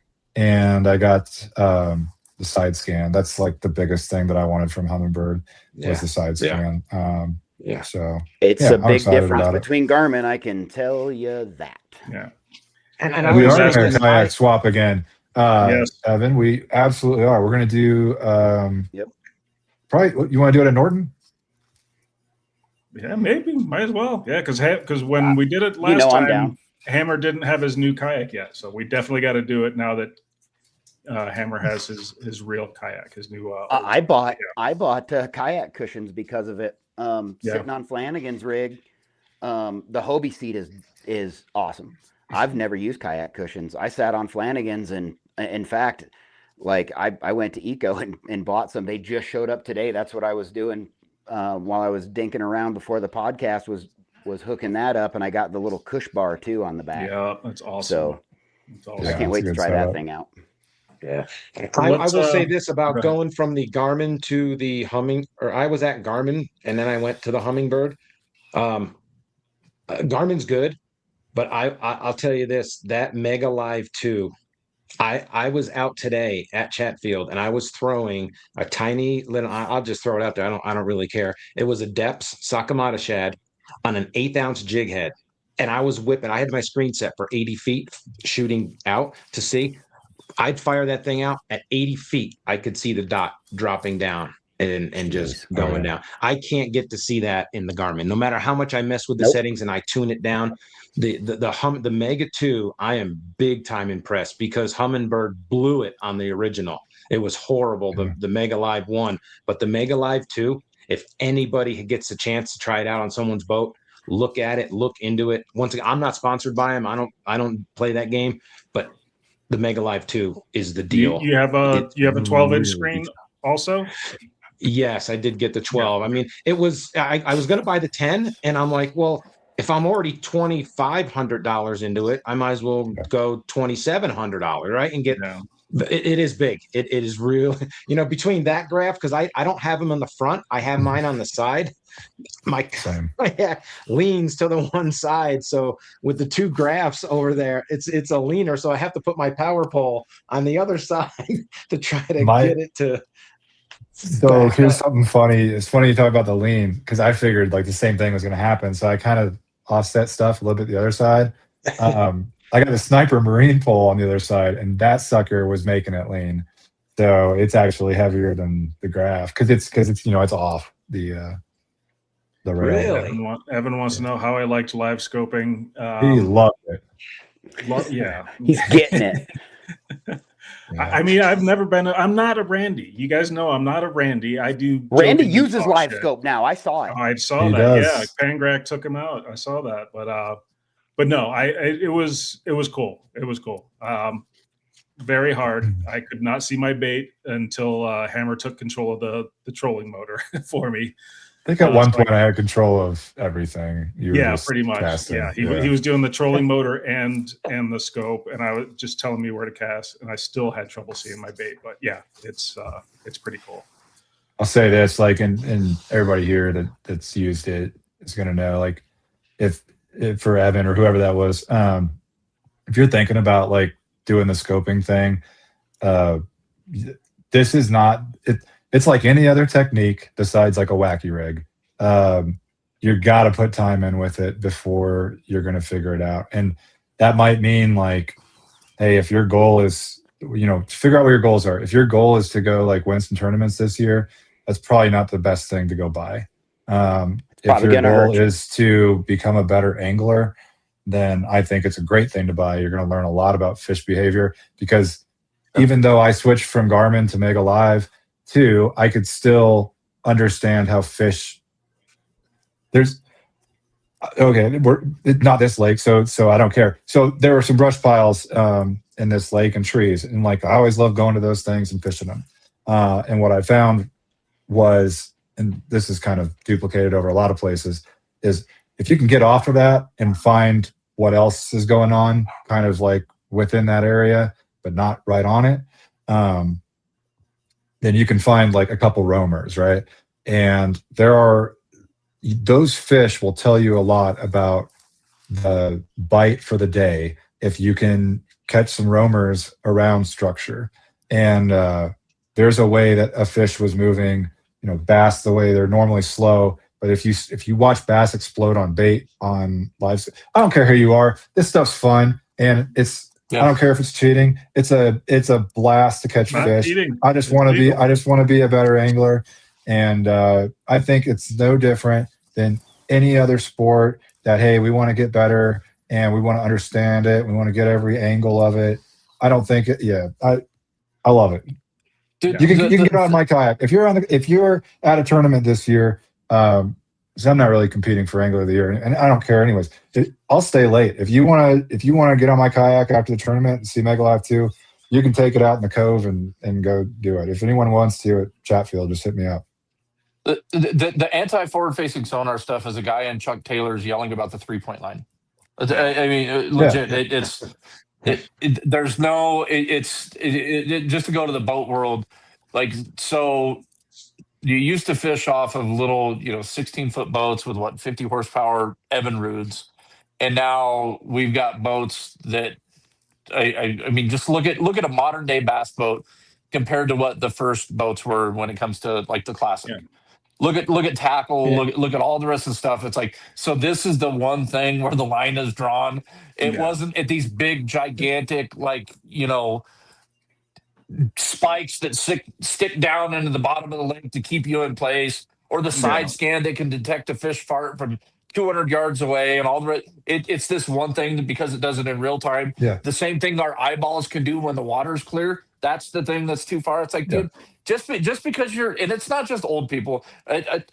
Collins struck a nerve with me because I love almost everybody in fishing. Randy B actually pisses me off. Yeah. because I don't believe he's that stupid. I think that he's monetized the drama that surrounds it, and it hurts the sport more than it helps it. The rage It hurts more than Yeah. like this. Like we're talking about the sport, like it, and I know Yeah. like you're not talking about just tournament fishing. You're talking about like the sport of fishing, Yeah. and that's my problem with it. Because look, if you're going to go out and spend the money on this stuff, it's not because like maybe it is like maybe you just got a ton of money and you're like, oh, I'm going to go drop money on that. But think about the dude that like is like, I have Saturday. That's all I got. I got Saturday from like 5 a.m. until 2 o'clock. I got kids football practice or whatever the hell going on. I just want to take my kid out and go catch some damn fish. Like, get that kid catching some fish. Like all the young kids that are out there like whipping butt on this thing that have fished, high school and up.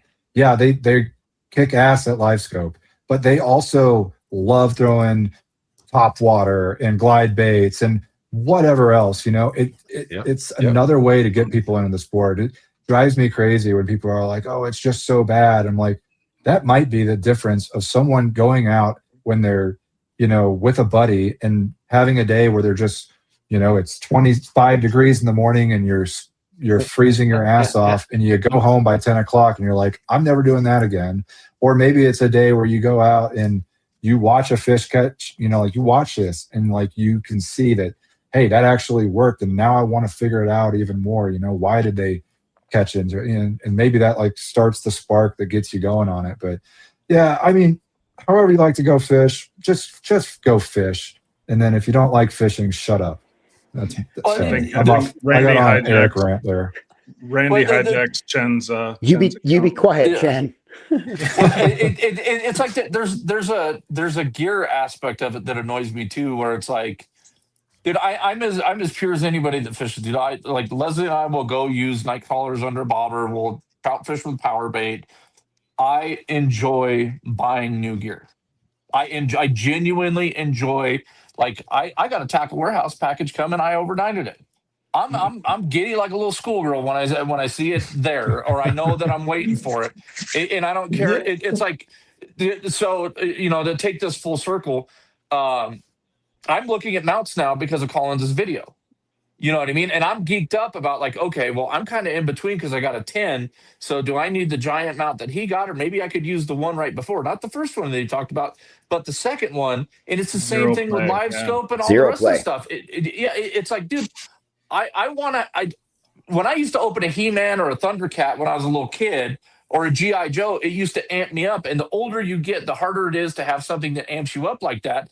And this kind of stuff amps me up. And it's like, I don't understand the old get off my lawn guy in this aspect. Like if it's people in general, I get that. But it's like if it makes people happy and we're genuinely, at what point in bass fishing history can you say that the sport is being, enjoyed by so many young people?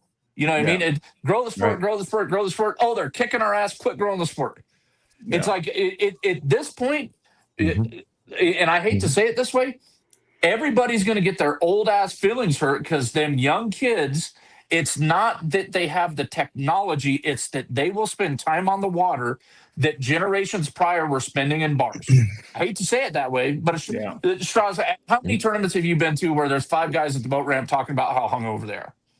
Oh, yeah. Bars or deer stands. And there's going to be one. Or drinking beers in the morning. Ours. Right. There's going to be one. There's going to be somebody's going to be hungover this coming Saturday. It's just going to be the way it is. But these kids, the reason why I say that, and I'm not poking fun at anybody, but the reason why I say that, these kids, all they do is fish. And if that's not admirable to somebody, then this isn't your deal. If somebody lives on the water for people like us, you should be like, dude, I love that. I love that. Spend more time on the water. You know what? Yep. All the stuff that you're going to get later in life, you're still going to get it. If you're young, live on the water. The takeaway everybody missed at the Classic was Dylan Nutt said, yeah, I had a cool bait. And I think that foreshadowed it with the new lab series and all that. The very first thing he said, though, was the first mistake was letting me in and I outworked all you fools. Everybody should have went, ooh, when he said that, because he was like, I didn't see no one else out here except for one other person. I outworked the rest of you. and that's what it's going to take. To the victor goes the spoils. There you go. Yeah. And let me say this too, just because someone gets forward facing sonar doesn't mean that all of a sudden you put that on your boat and the fish are going to start jumping in the boat. We've all heard this. Oh, you still got to catch them, right? It's not even that. If you don't have a basic understanding of how electronics work, in other words, what sensitivity does when you turn it up, what contrast does when you turn it up, how to highlight things to make rocks pop versus hard bottom versus soft bottom. If you don't have an understanding of electronics, then forward facing sonar is not, you're going to be just as confused because you're not going to know how to adjust and how to make it better. Like Collins was saying, I still got to play with settings and I got to mess with stuff. It's a lot different. He's absolutely right. I think I run my sensitivity on forward facing sonar somewhere's down on 6 or 7, maybe 8, as low as that on the forward facing sonar for the Mega Live 2. It just makes that picture crisper. But if I'm trying to make my bait pop, I'll make it hot. I'll run it hotter because it picks up that bait at a further distance. But I know I'm going to get all that mumbo jumbo in the screen as well. So if you don't understand electronics, then forward-facing sonar potentially could not help you. Get a basic understanding of the electronics. Let me take it. Let's zoom out a little bit. Nick, how far do you run your scope? How far forward? Normally 80 feet. Collins, I'll go to 100 if I'm forward? feeling different. It depends. If I'm moving around, it's at 100, even more. And if I'm locked in on something, it depends. If I'm on a brush pile, maybe it's 40 feet. If I'm normally around, I'm trying to hit them at 80. I'd say 80 to 100. So let's say a range of between the two, you have 40 to 100. Straw, does that sound about right? 40 to 100? Yep, and Collins nailed it right on the head. When you're doing one thing, I'm doing something. When I'm doing another, but on an average, I'm running 75 feet consistently all the time. So for somebody to be effective with forward-facing sonar, they got to get on bodies of water that can be gigantic. They have to get between 40 and 80 feet away from a target. Then they have to be able to decipher what species that target is.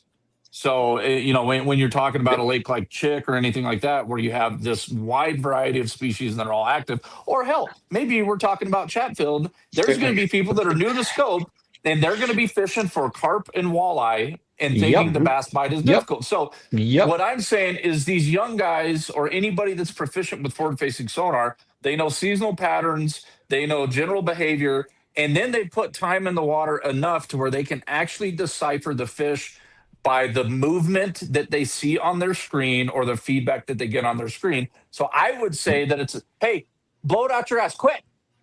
I would say don't talk to Leslie like that. That you have to like just to catch a bass on forward-facing sonar, unless you're in a private stock pond, you got to know a couple things. Yeah, and like I said, you got to be able to see. You got to be able to see your freaking bait, which my first time trying it, I could not do. I could not see my bait. It's not just as easy as throwing it out and watching your bait and watching the fish react to the bait. You got to find your freaking bait first, and it's not. I got something before I step off this soapbox completely. Eric, you're. Yeah. All right. So this is one of my favorite quotes, and I pulled it up because I don't want to butcher it. Hard times create strong men. Strong men create good times. Good times create weak men, and weak men create hard times. This cycle that we're going through, this is why I think that the old timers in anything that you do, like you're young and hungry. These guys that are young and hungry, they're the hard times. They're going to become strong. They're going to make good times for Bassmaster. They're going to make this sport better. The guys that have had they've had the good times. Now they're weak because on the off season, they can just go to their nice ass house and go sit in a deer stand on their tons of land that they got. And there's nothing wrong with that, but there is a give and take there. If you don't put that time in on the water, someone's going to catch you. And that's, I think, what's happening right now.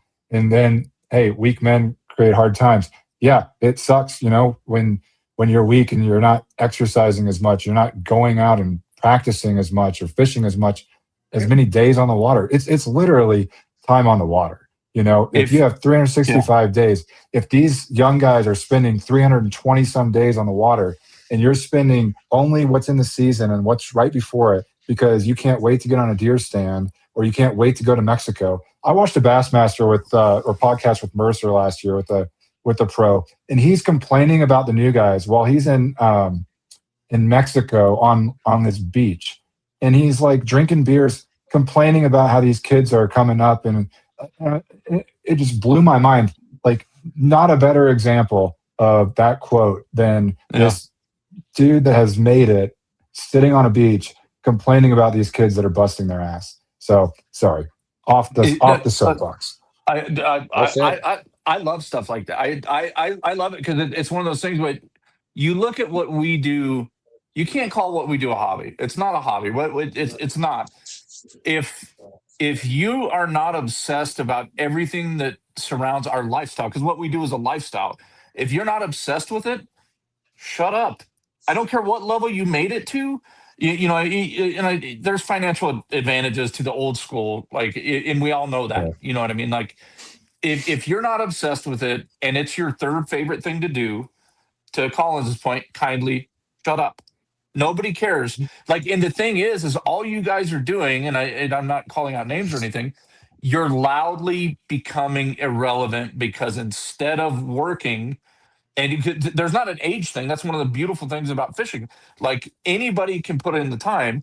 Instead of focusing on what you can do, you're afraid of what you can't do, and you're judging other people. It's like, dude, just go away. That, like, I don't know the Clint Eastwood thing where he's like, "Don't go away, mad. Just go away." Like, just go away, dude. Just go. Yeah, find something else. It's still one and dip. Yeah. Does anybody remember? I mean, maybe some of you do. I know Eric might. When Bass Pro Shops first opened up in Denver, it was around 2007, 2008. Well, Alton Jones had won the Classic on Hartwell that year, and he won it using side image, this new technology called side imaging. People lost their shit over side imaging, saying it's cheating. He's finding brush piles 200 feet to his left and 200 feet to the right. He's finding schools of fish. It went through. Every time the technology advances, there's always going to be a group of complainers, and at some point, these young kids now, like Dylan Nutt, when he's my age, in his 50s, he's going to be complaining about the new kids whooping on his ass with the new technology that they got. It's the way it's going to go. So either embrace the technology and become a better angler for yourself, or just be the norm and go out there and fish every day. How do you want it? I think it's interesting because I have a window into some of the behind the scenes stuff in that world. The really smart people are conversing and learning from the young anglers.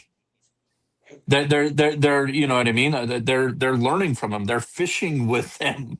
You know what I mean? You don't see them on a podcast going like they took our jobs or anything like that. What they're doing is they're fishing with them, dude. You know what I mean? Like it's just G-Man. It's one of the dude. It's one of those things. Fisher and Aya.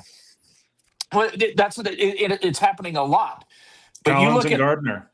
Well, I was just about to say you look at our club, and I could tell you the skill level to be, not even to win, the skill level to be, I don't want to say a threat, but the skill level to be consistent is up 20-fold what it was 6 years ago. Yeah. Yes, for sure. Yeah, for sure. Absolutely. Yeah. Well, we're getting along, but before we cross the 2-hour mark, which I don't really care about, honestly, I'll go. I could talk fishing all night, especially with you Flanagan's guys. the new Rogan. Yeah, right. Let's see. Let's talk. Let's get some.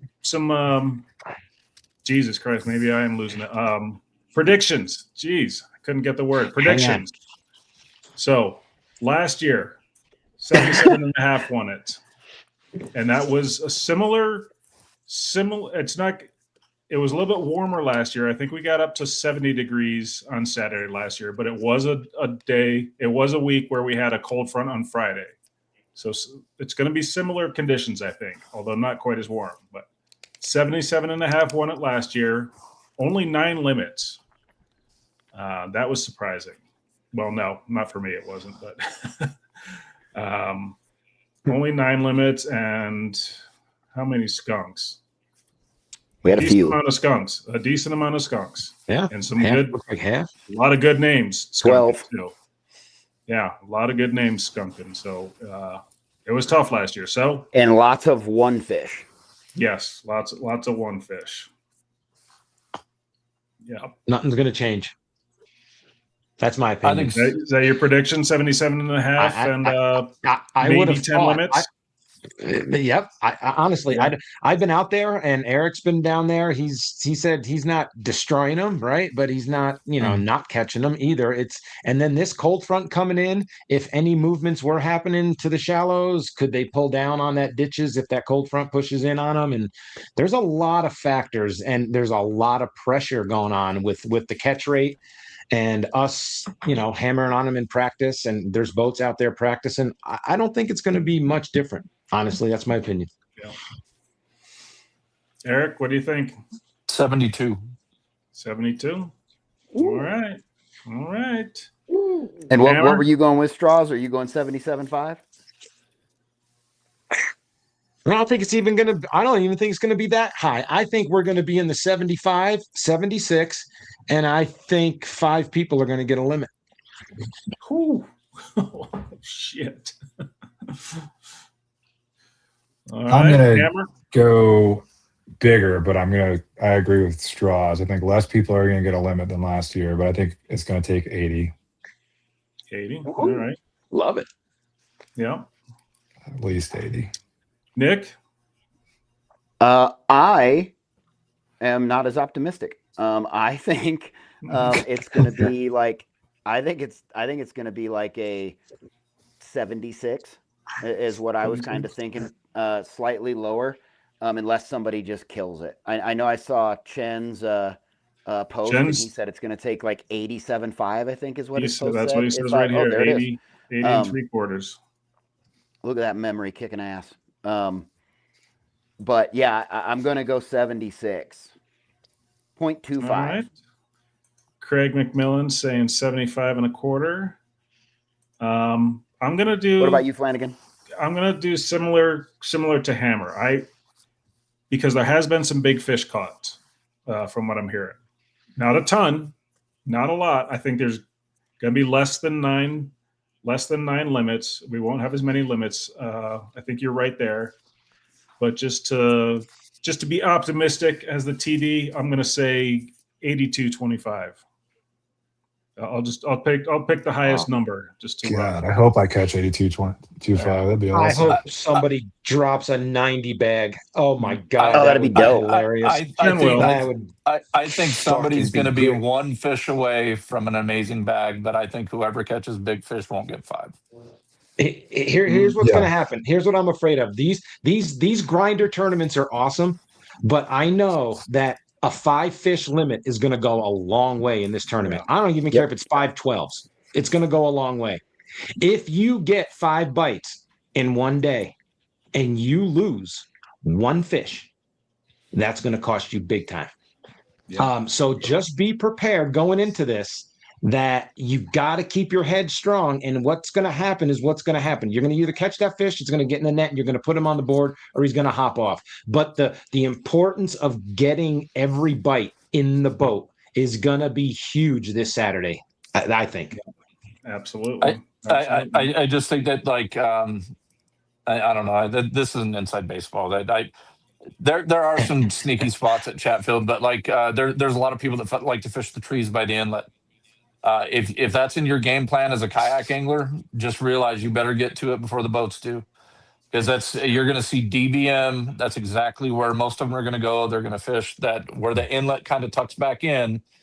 There's going to be a lot of them that fish there, and then on the other side, the same. Not on the other side of the trees, but the other side of that little inlet right there. They're going to be in there, and the same thing goes at like wherever the walleye are at.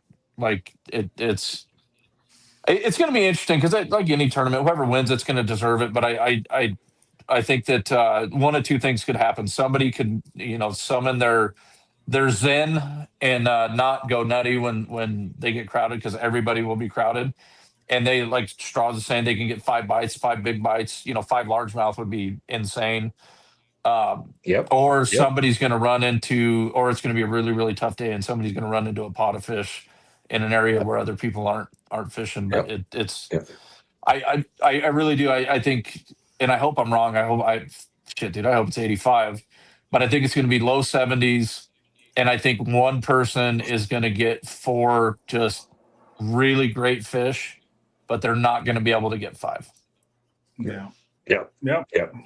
Can you imagine having, and it's possible. Can you imagine having 2 18 largemouths, a 17, a 17 and a half, and another 17, and you only bring in 2 of those fish? You had those bites. You saw them. They jumped off. Maybe your rod was too stiff. You didn't have enough flex and it shook the hook. Who knows what the situation is? Do you know how dejected you are going to be knowing that you had 5 of the winning fish, and then you go in and you get your ass handed to you with a guy that has 5 12s?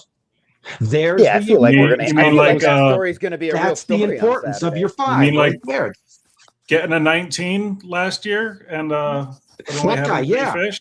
That guy? Is that who you're talking about? Yeah. There's he the knows example right there. Yeah. Yeah. I actually think that's the smart play, is trying to get 5 12s. I think 5 12s will actually, and I could be wrong, dude. Like I said earlier in the podcast, Chatfield fish eat, dude. They eat. Yeah, they do. Even if they're pressured, you can get them to eat. But at the same time, what I didn't say is they eat all over.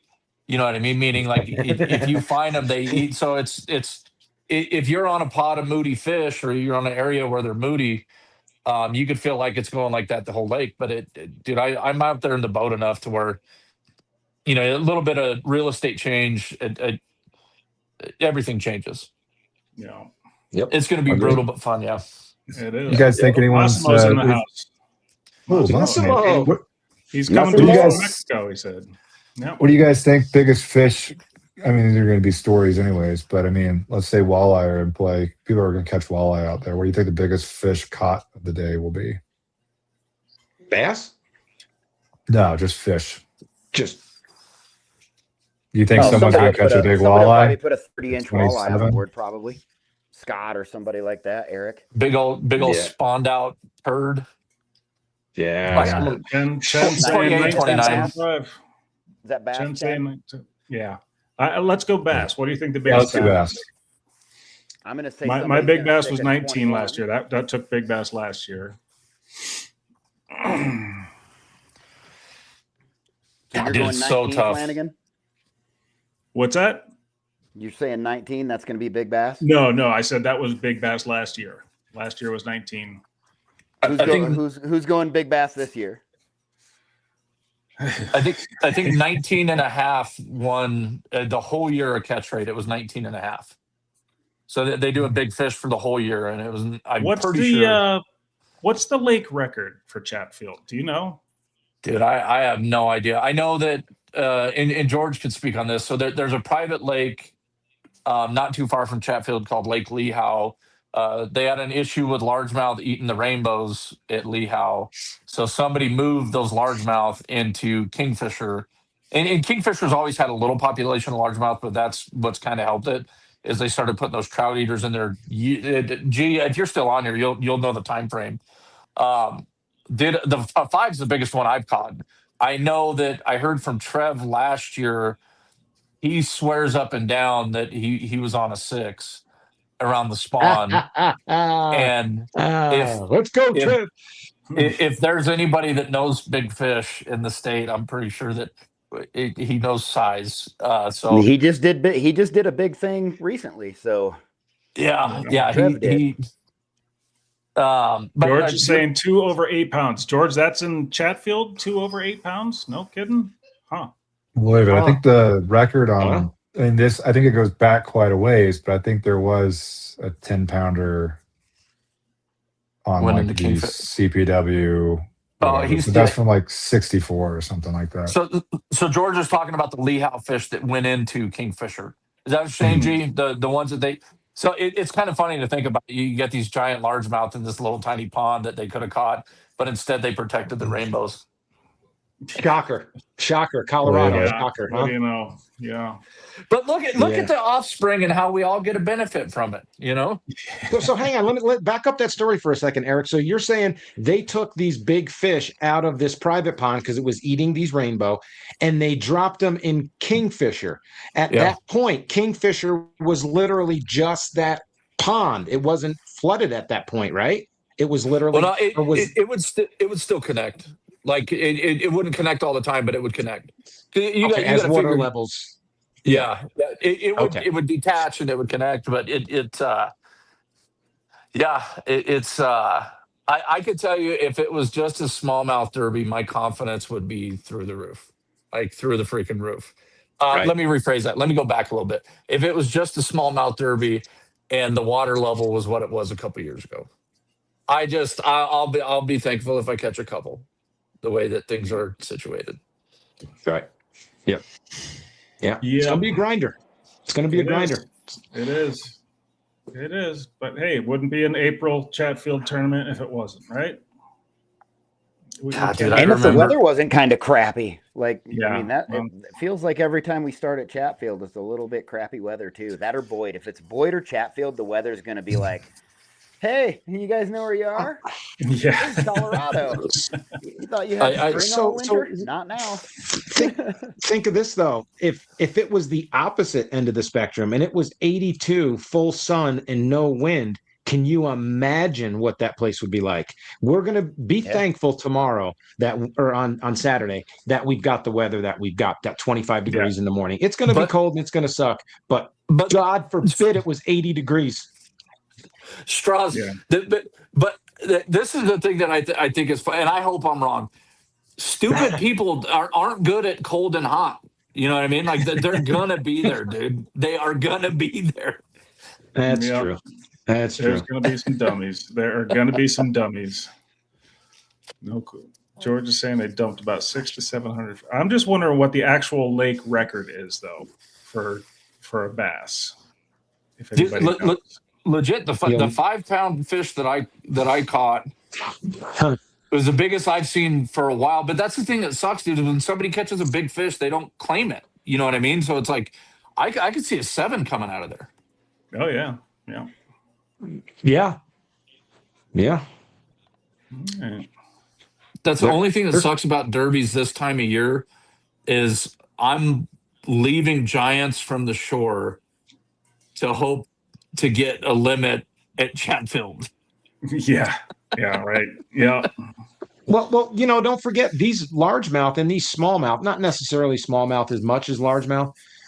They're trout eaters, right? I mean, look at right. So that's something that we don't take into consideration. Look what Damian Tao has been doing for the last 3 or 4 weeks on trout swim baits, right? Like we have, I swear, there's 8s in Pueblo. There's no doubt. There's huge fish in Pueblo. Chad LaChance and I've had this conversation over and over again.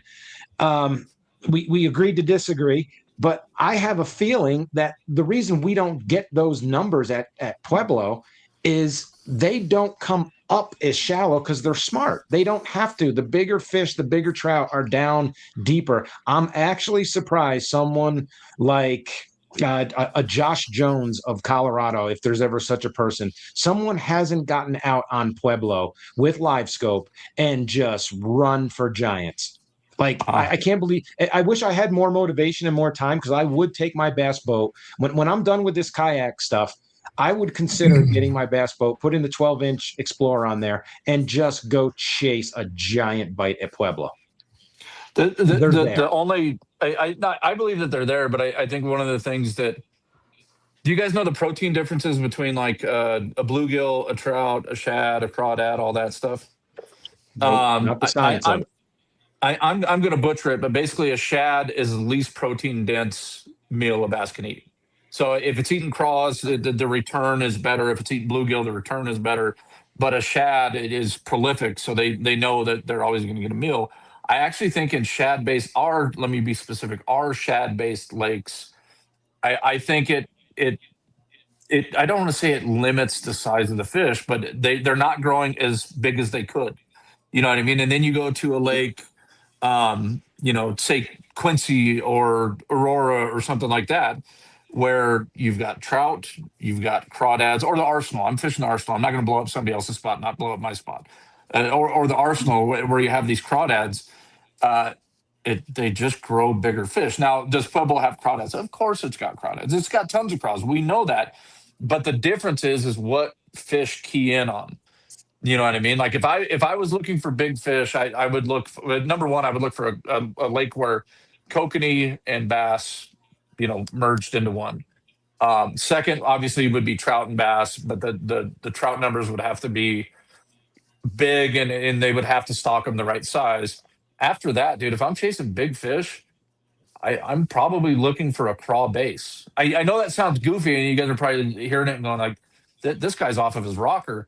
But when I say a craw base, I'm talking such a prolific craw base that the bass don't have to expand that much energy to eat. So there's craws everywhere because you got to figure. We see wipers chasing shad at Pueblo. You see spots chasing shad, smallmouth, all the rest of the stuff.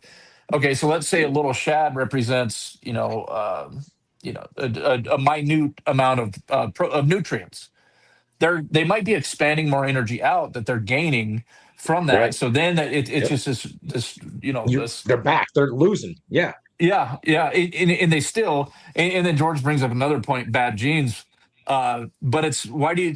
I think the biggest bass in Colorado are either in ponds or smaller bodies of water by far, and I think that's a part of it. I really do. I think that once they start chasing shad, it changes it a little bit. And you can still get fat fish, but like you want fat and lazy. You know what I mean? Not. I don't want athletic fish. I want grotesquely fat. Right. Yeah. All right, boys, we're over the 2-hour mark. Oh, what's George saying? A-Town, Aurora. He's talking about prime example, flanked of craws, perch. Yeah. I still have to get down to Aurora. Everything is nutrient dense. Everything on the menu is protein dense. So it's like whatever they put out, they're getting it back in spades. Yeah. I love Aurora, but if you want to catch fish, go to Quincy. If you want to catch super special, maybe nobody else is going to catch a fish that big, you go to Aurora, but you got to get your ass kicked too. Yeah, that's what I've heard. Yeah. I usually just go to Quincy, but I do want to try Aurora one of these days. I think there was just an 8 caught at Quincy, wasn't there? Yeah. What were you saying, Hammer? So they'll just go out of state. Oh yeah, Kansas. Yeah, there you go. I like that idea. Yeah. Cedar Bluff. That idea. Cedar Bluff. Cedar Bluff's going to be fun. Cedar Bluff's going to be sick. That's going to be fun. Yeah. If you guys, this also makes a little bit of sense about Quincy. They caught a 40-pound tiger muskie in there in the mid 90s. So now I know where some of my baits went. Jason Potter. So real quick before we wrap this up, I know we want to go. I was at Chatfield today. I brought my trailer, which is not like a trailer you pull up on. If for those of you who don't know, I have a 7x14 enclosed trailer. It literally just fits my kayak. So my NK300 that goes on the back goes in the back of my truck. So it's not attached to my kayak. The inspector lost his mind today. He's completely confused. He'd had no idea on how to seal a boat that is a vessel that's registered, but the motor's not attached to it. So he sealed my hand-launched kayak to my trailer and completely skipped the trolling motor or the NK300, which I set it in the bed of my truck thinking, okay, dude, you don't have to strap the kayak because the kayak can be hand launched. It doesn't have to have the motor on it. You need to strap the motor. But I'm not going to yell at the guy. He gave me my seal. But what I'm getting at, folks, is be aware. If you can get down to Chatfield, get down there with your particular situation, because each person on this panel right here has a different setup and a different kayak, how they launch. Be patient with the ANS inspectors. Be kind to them. Be nice. They're trying to figure it out. There is no set rule for every different situation for a person with a kayak. They have a job to do, but work together with them. Be patient and take whatever they'll give you, but make sure you get sealed before we head out. Pre-sealed, if you can. He's gone. Oh shit, he's invisible. Oh, I lost it. He won't even show it. His trophies are telling him to put Kansas away. Yeah. We'll be there three times. No inspections there, baby. We'll be there three times this year, and probably 4 or 5 next year. Today. What's that? Golly. You know who we haven't seen in the comments today? Oh, or organic, yeah. Organic. Yeah. You know what? I did notice, though, the Kansas Kayak Club, they now have a podcast, and it was running at the same time as ours. So Organic's probably over there. Watch them. He'll watch us on the replay. Tim and Tony are running that. It's a good show. Derek, Traitor. Yep. Oh, there he is. Look at, speak of the devil. There he is. There's no fish in Kansas. Right. Yeah. Hey, Organic, we'll be at Norton next week if you want to go. Yeah. We'll be out there. He's on the east side. He said he's never been to Norton. Yeah, that's crazy. Well, we'll be Kenny's out already got his seal. Attaboy, Kenny. That's the way to do it. Yeah, that's why I went Sunday. I'm getting mine Friday night, but yeah, if you can go, get it early, because you know the catch rate people are going to be lined up at the gate at 6 o'clock because they launch at 7. They're going to need to do all their rigging, so they're going to be lined up at 6 also. So, I came in a little late. Did you guys probably covered this already? Awards. Do we have, since both tournaments are going on, do we have a designated area for awards? Yes, I posted on the page today. It's the same spot as last year, up in the very northwest corner. Yep. I should just go to the page and read the rules and be a good angler.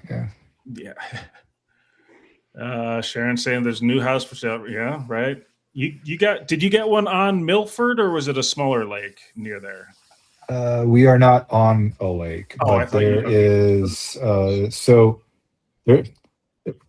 there's lakes all over the place there.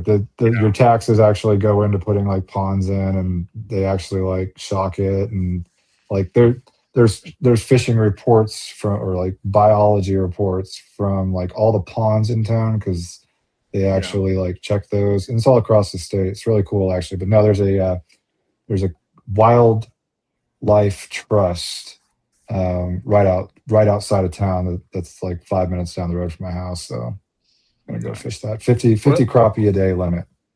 So, what are the roads like out there? Good. Yeah. Well, compared to here, amazing. Yeah. I was gonna say the gravel road that goes out to that place is it's better than most. Better than I-25. Look who we got in the comments. He had to show up to Jinx Hammer. Arnulfo. Oh no! There he is, Arnulfo. Hey, Jinx and me, dude. I'm not catching a limit. He didn't sign up in time, though. Don't worry. He didn't sign up in time. He's not going to be there, unfortunately. Oh man! Oh, dude. It's a champions clause. You should just be able to get in.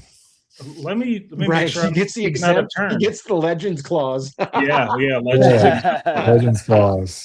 I don't believe he's signed up for the club yet. I don't think he is. So if he signed up and he was competing in this tournament and listened to this whole podcast, just to at the end of it put it on the table, just drop it. That would be amazing. Gangster. I love it. You got to rig up.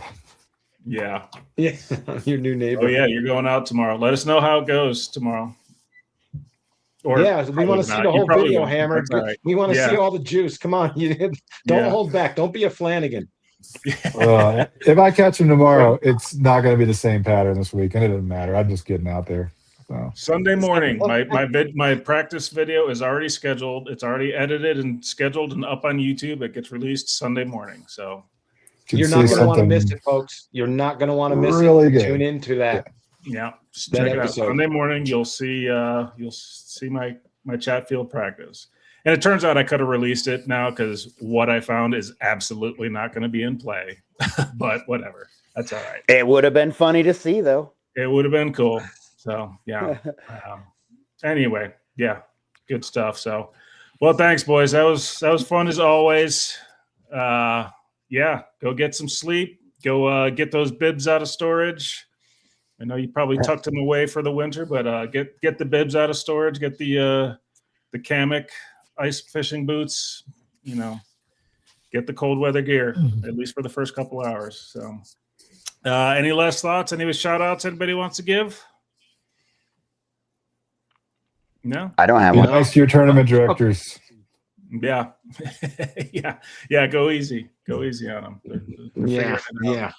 I'll I say made it one more time. Oh, go ahead, Strauss. I didn't. Real quick, I said on the Facebook post that I had a surprise for all you guys. The Oh, surprise shit.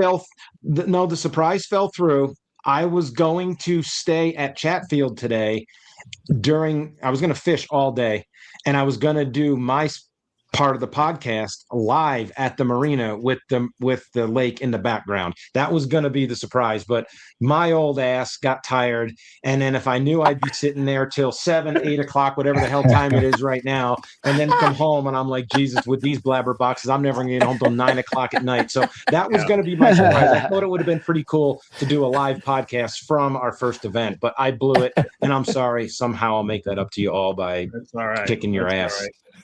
We should do one of these, maybe for like Norton or Cedar Bluff. We should do a live podcast from the lake, and just have as many people sitting around the campfire or the cabin or whatever. I don't know. Special edition. Yeah, Thursday, Friday night or something. Yeah, Friday night. I'm going to Friday handle night bait of the podcast. week Yeah. for everybody, Yes. too. Oh, yes, please. I'm going to handle You it got for everybody just because it just happened to be sitting there. In the name of Eric Allee, if I may, Eric. Yeah. If you tie a Palomar knot onto this and just leave the tag end a little longer, go ahead and put a weight on there. You're going to want probably a half-ounce weight because that I was it gonna say needs 4 ounce. Yeah, Okay. yeah. So you need a 7-pound weight. And then you just slowly float that all the way through the 30-pound mono in the trees. Yeah, That's going to be a banger. that's going to be money in the It's bank. going to happen. Yep, money in the bank. Arnolfo said he's not going to make it. He's heading to Mexico soon. Well, thank you, Arnolfo. It was great having you last season. It was great watching you pull the rug out from underneath Hammer. But yeah. Them second places hurt. Yeah. Arnolfo, do you still have your trophy? Are you going to display it down in Mexico? Yeah. You gotta show all those guys down in Mexico your American trophy. Yeah. I heard it's Strauss, bigger than the one there. Strauss, he's not good at I don't English, but he's not deaf. Well, I am, Did you white guy him? He did. He white guyed him. but he's not deaf. Mansplained. We turn this down. Dude. Oh no, that's great. awesome. I was also going to drop something. I was actually going to try to piss everybody off and drop a lake breakdown for Chatfield tonight. Yeah, and, that would have been awesome. and- That would have been. but I got so caught up in all these contracts and everything. Yeah, that would have been sick. So, but no. So Show off all Eric's spots. So this is where is, Yeah, just do it Friday night. Just put it out there Friday night for us. We'll tune in. okay. You might as well just never podcast again because it's not going to get better than that, dude. The stages. Come on, Leslie. Be nice. all he had to do was speak slower and with a slight Spanish accent. That's the only thing that would have made it better. Thanks for that. That's good, dude. We're gonna sell it in Mexico. He's gonna sell it. Oh God. Oh man. Scrap metal. Good Lord. Yeah, we better go before we get in trouble. Yeah. We're getting close. We're creeping up to that line. We're creeping right up to the line. Yeah. There. All right, boys. Awesome episode as always. Good stuff. We'll see you all bright and early Saturday morning with your gloves and your let's say it for the second time. Bricklin, gloves. You're gonna need Gloves. Saturday. Okay. Yep. Next I'm not Wednesday bailing too. you out this Podcast time. next Wednesday. Right? Oh, We're gonna yes. do a podcast. Podcast will start coming every week now since we're deep into it. We'll have the winner of Chatfield on next Wednesday. Any predictions? Or we don't want to do that prediction, do we? Of who it's going to be? Who's it going to be? Keep You in mind can't we let got some new young guns too. We got some new fishers and nuts and I don't know. I have no idea actually. I have no clue. There's Is Duong too many fishing? people that it could be. What's that? Yeah. Duong is fishing. Is Duong? Yeah, I'm betting on him. I would say That's a good call. Scott Brands or Chen. Chen's on a roll, and he's been putting in the work too. He's been out there a couple times. But also Brandon? Gardner's back. That's all that dude. Gardner's He back. shows up to like 2 or 3 of them, wins them, and then goes to Zimbabwe or wherever he goes and just travels the world. So Yeah. And shows he could off come his in here and trophies. just- Yeah, exactly. exactly. Way to smack us down on us. Paul Roth, Alex Rojas, Trev, Yeah. There's too many hammers to pick There's- one. I mean, Yeah, Zhang, killers, Chen, dude. Brian White. You just start We got- naming people, and it could be I- any well, of we- them. a fantasy fishing, a Craig CKB says fantasy Leslie. fishing bracket. I mean, is that what it's going to come down to now? Yeah, right. We should do that. But yeah, the thing about this club, everybody's got a shot here. So. Yeah, everybody does. Have a shot.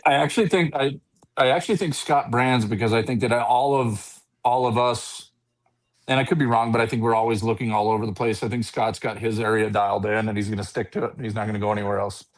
And he, like I said, he won the last Snow Bowl 3 years ago. So he's a good pick. Oh, one of the new young guys, Tim Van Sickler's son, Jesse Van Sickler, is joining us this season. Oh, Nice. very cool. Awesome. Yeah, yep, he's up. From Oh, here's a name that could be dangerous too. Danny Gallegos. Yeah. Gallegos. Yeah, Yeah. yeah. Yeah. We got it's gonna be a toss up. What's Corey saying? 30 people can. Ooh, Lovall's always dangerous too. Yeah, Jeez. Yeah.